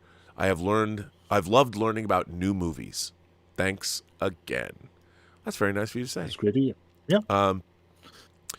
Isaac Cushman says, have you seen the 4K fan restorations of Star Wars 4K 77, 4K 80, and 4K 83? I was stunned at how beautiful they were and the imperfections of the film added to the experience. First of all, let me preface this by saying... Fan restorations? Okay, now let me preface this by saying I don't know what you're talking about. And if I did know what you're talking about, I could never admit to actually having such things on my computer. That said, so what they are is they made their 4K restorations of the Star Wars, the original trilogy, but they're done and they used prints, film prints, and they scanned film prints. So they have cigarette burns. Sometimes you see pops and clicks. Like the cat from Chinatown, Rob. yes, and they're pretty neat. It's what they tried to do was replicate the experience of watching these movies in a theater. Yeah. And again, I would not confirm nor deny that I have these, or have even seen them, or have maybe sent one to somebody recently. If I had one. Don't dig that hole, Rob. Actually, it's very funny because I've got other versions of Star Wars that what there's a cottage industry within the fan community of doing restorations of Star Wars and make them back to the way they originally were. The despecialized versions are very good, and they keep updating them. But nice. The Team Negative, the 4K 77 versions and 4K 80 and 4K 83 are really fun to have, especially if you saw them back in the theater. And they are in 4K, and they're really well done. And if Stubble McShave is watching this, hey, you may or may not be getting it. It's an 83 gigabyte file, so that's a tough one. Not that I'm saying I'm sending it to you. But if I was, it's an 83 gigabyte file. But yeah, so yeah, they're really just cool. like new computer games, Rob. You know, right? Exactly. You have to download them. Totally. So yeah, so there, and you can. I'm not saying that you can find them online, but they might be online somewhere, maybe. Yep. You know, but what's really, I mean, I understand where George Lucas is coming from, but the idea that the original versions of Star Wars are not available is really frustrating to me. Because, to be honest, I mean, the original versions of Star Wars, I mean, a case could be made that the original version of Star Wars, there was multiple versions of it when it was released in 77 with different soundtracks. And then in 81, or pardon me, in 81, in right before Empire Strikes, 79, I don't know when exactly they added I think they added in 81, where they added, after Empire had come out, they re-released Star Wars with A New Hope, Episode 4, A New Hope. Episode 4, A New Hope was not on the movie when it originally came out because there was only going to be one Star Wars. Exactly. And so, here's my problem. When they made the special editions in 1997, what I have a real hard time with is the visual effects for the time when they added all the CG. They added all that visual crap to Mos Eisley. Exactly. They added Jabba the Hutt. It literally ruins the movie for me because it's so incongruous. It doesn't belong there. And so, and even as he's tried to update the movie over the years, like now Greedo says McClunky, you know, and fires. All of that is so stupid. And if like, not to slam on George Lucas or anything, but no one ever thought Han Solo was a murderer because Greedo already threatened him with bodily harm. When Han Solo says, "Over my dead body," and Greedo says that's the idea, Greedo's going to kill Han Solo in that bar and take his body to Jabba the Hutt. He's going to kill him. And Han Solo gets the drop on him and kills him first. That is a character moment right out of a Western. And for George Lucas to say that, well, I thought that, Han Solo should not be a murderer and maybe kids could misinterpret that. I get where he's coming from. But that's fucking bullshit. You became a dad, revisionist history. I get it. But it doesn't work. That scene doesn't work. No matter how many times he's tried to rework Han not shooting first and trying to make it they're shooting at the same time. It's a stupid scene because they're sitting about 3 feet away from each other. And by one of them missing, it makes them dumb. The whole thing is dumb. The way it was done originally when Han Solo blasts Greedo and he falls down on the desk, sorry about the mess. And it's not just me being some purist. The problem is the stuff that they changed in Star Wars does not work. And some people might say some of the effects, like some of the X-Wing effects are better. I get it. I understand. But the original movie, it all feels the same. The grain doesn't look the same. Nothing looks the same. And I hate it. I hate it. And the same is like true of the stuff like in Empire Strikes Back, it's not as egregious. Like you can see more of Cloud City. You can see out windows. I don't mind that. And I don't, when Darth Vader says... I would say is tolerable, definitely. Yeah, and then they replaced the Emperor. The Emperor in Empire Strikes Back, they added Ian McDiarmid as Palpatine because Clive Revel is the Emperor in Empire Strikes Back. The original Clive Revel version is way better, and I never liked the Snow White. One of the reasons Return of the Jedi. Somebody brought up the fact the other day in my last observations that they wrote in a letter and they talked about how Zack Snyder, when he was talking about the influences of Star Wars, he only said Star Wars and Empire. And this guy wrote in and said, "You're always saying that, and you've always shown your discontent for Return of the Jedi." For Return, yeah. And I've often said that Return of the Jedi remains the most disappointing movie I've ever seen in my life, in terms of how much Star Wars and Empire meant to me. And then Return of the Jedi to me is a total creative capitulation. Now I'm not saying I like the rescue of Han Solo, and I like the Emperor, the confrontation. The rest of the movie is entirely disposable. It's absolutely meaningless. Putting the Death Star 2 as a threat is ridiculous because the Death Star 1's already been destroyed, so we know we can destroy the Death Star. None of that movie works at all to me. It's all just ridiculous exposition, and even the design of everything, the design of the creatures is terrible. I hate it. I hate Return of the Jedi, and I know people are like, because a lot of people... I know, but when you watched the original Star Wars and you watched Empire Strikes Back, those were such stunning achievements in fantasy filmmaking that they changed the world. They changed the way I thought about cinema. And when you get to Return of the Jedi, you've got a Snow White-looking witch coming down as the Emperor. Take your Jedi weapon, strike me down.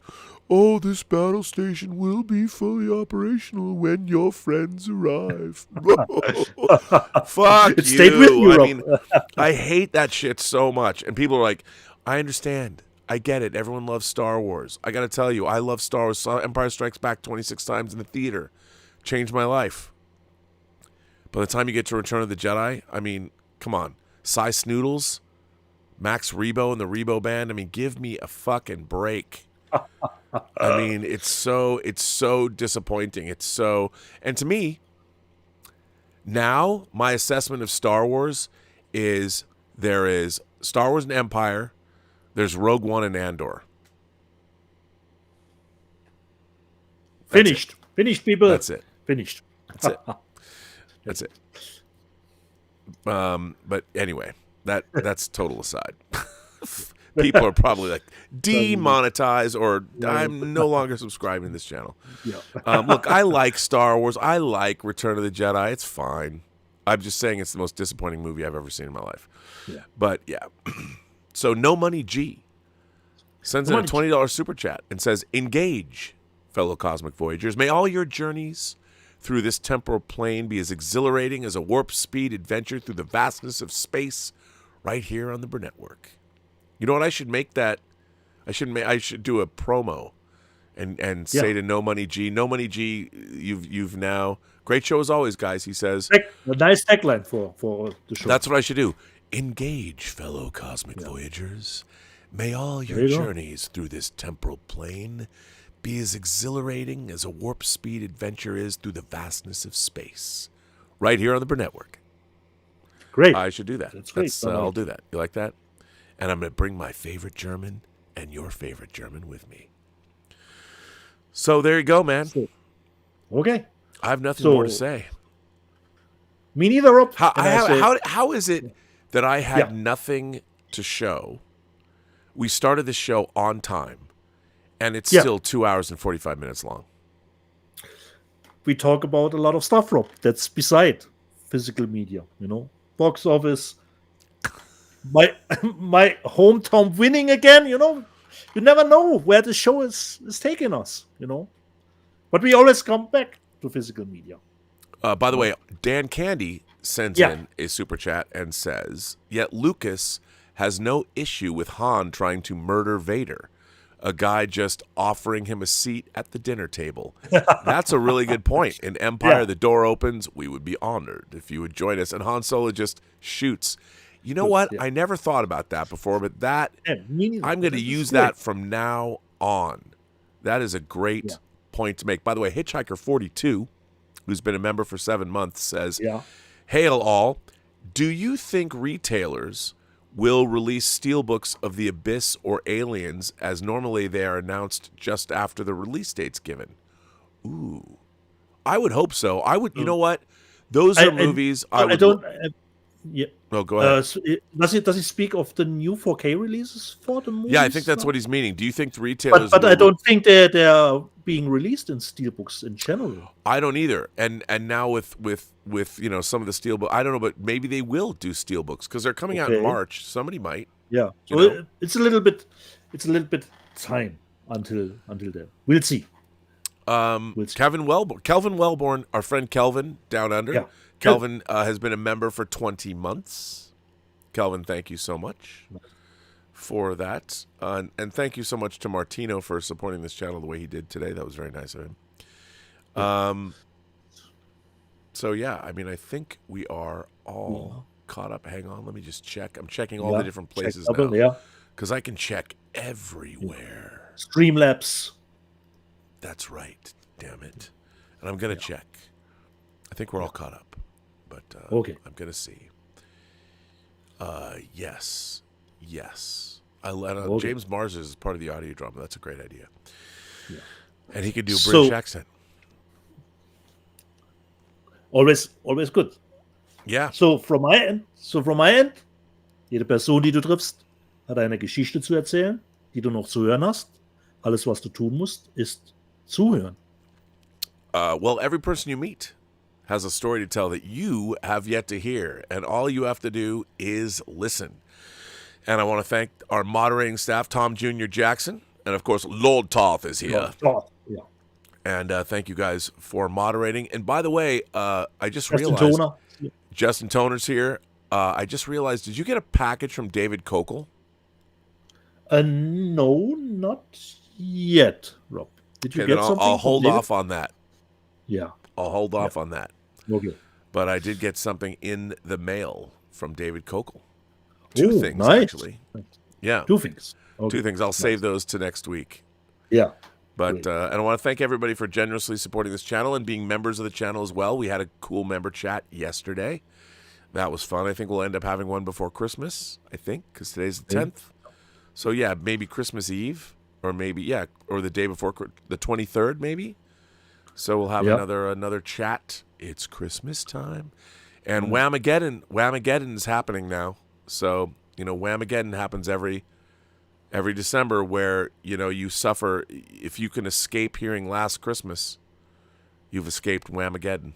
But if you hear Last Christmas, I prefer Prince's Another Lonely Christmas. But Whamageddon is on. So watch out.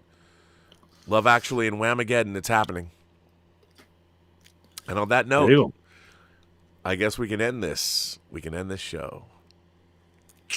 See you next week. And speak no evil, people. Oh, yes. Watch Speak No Evil. Yeah.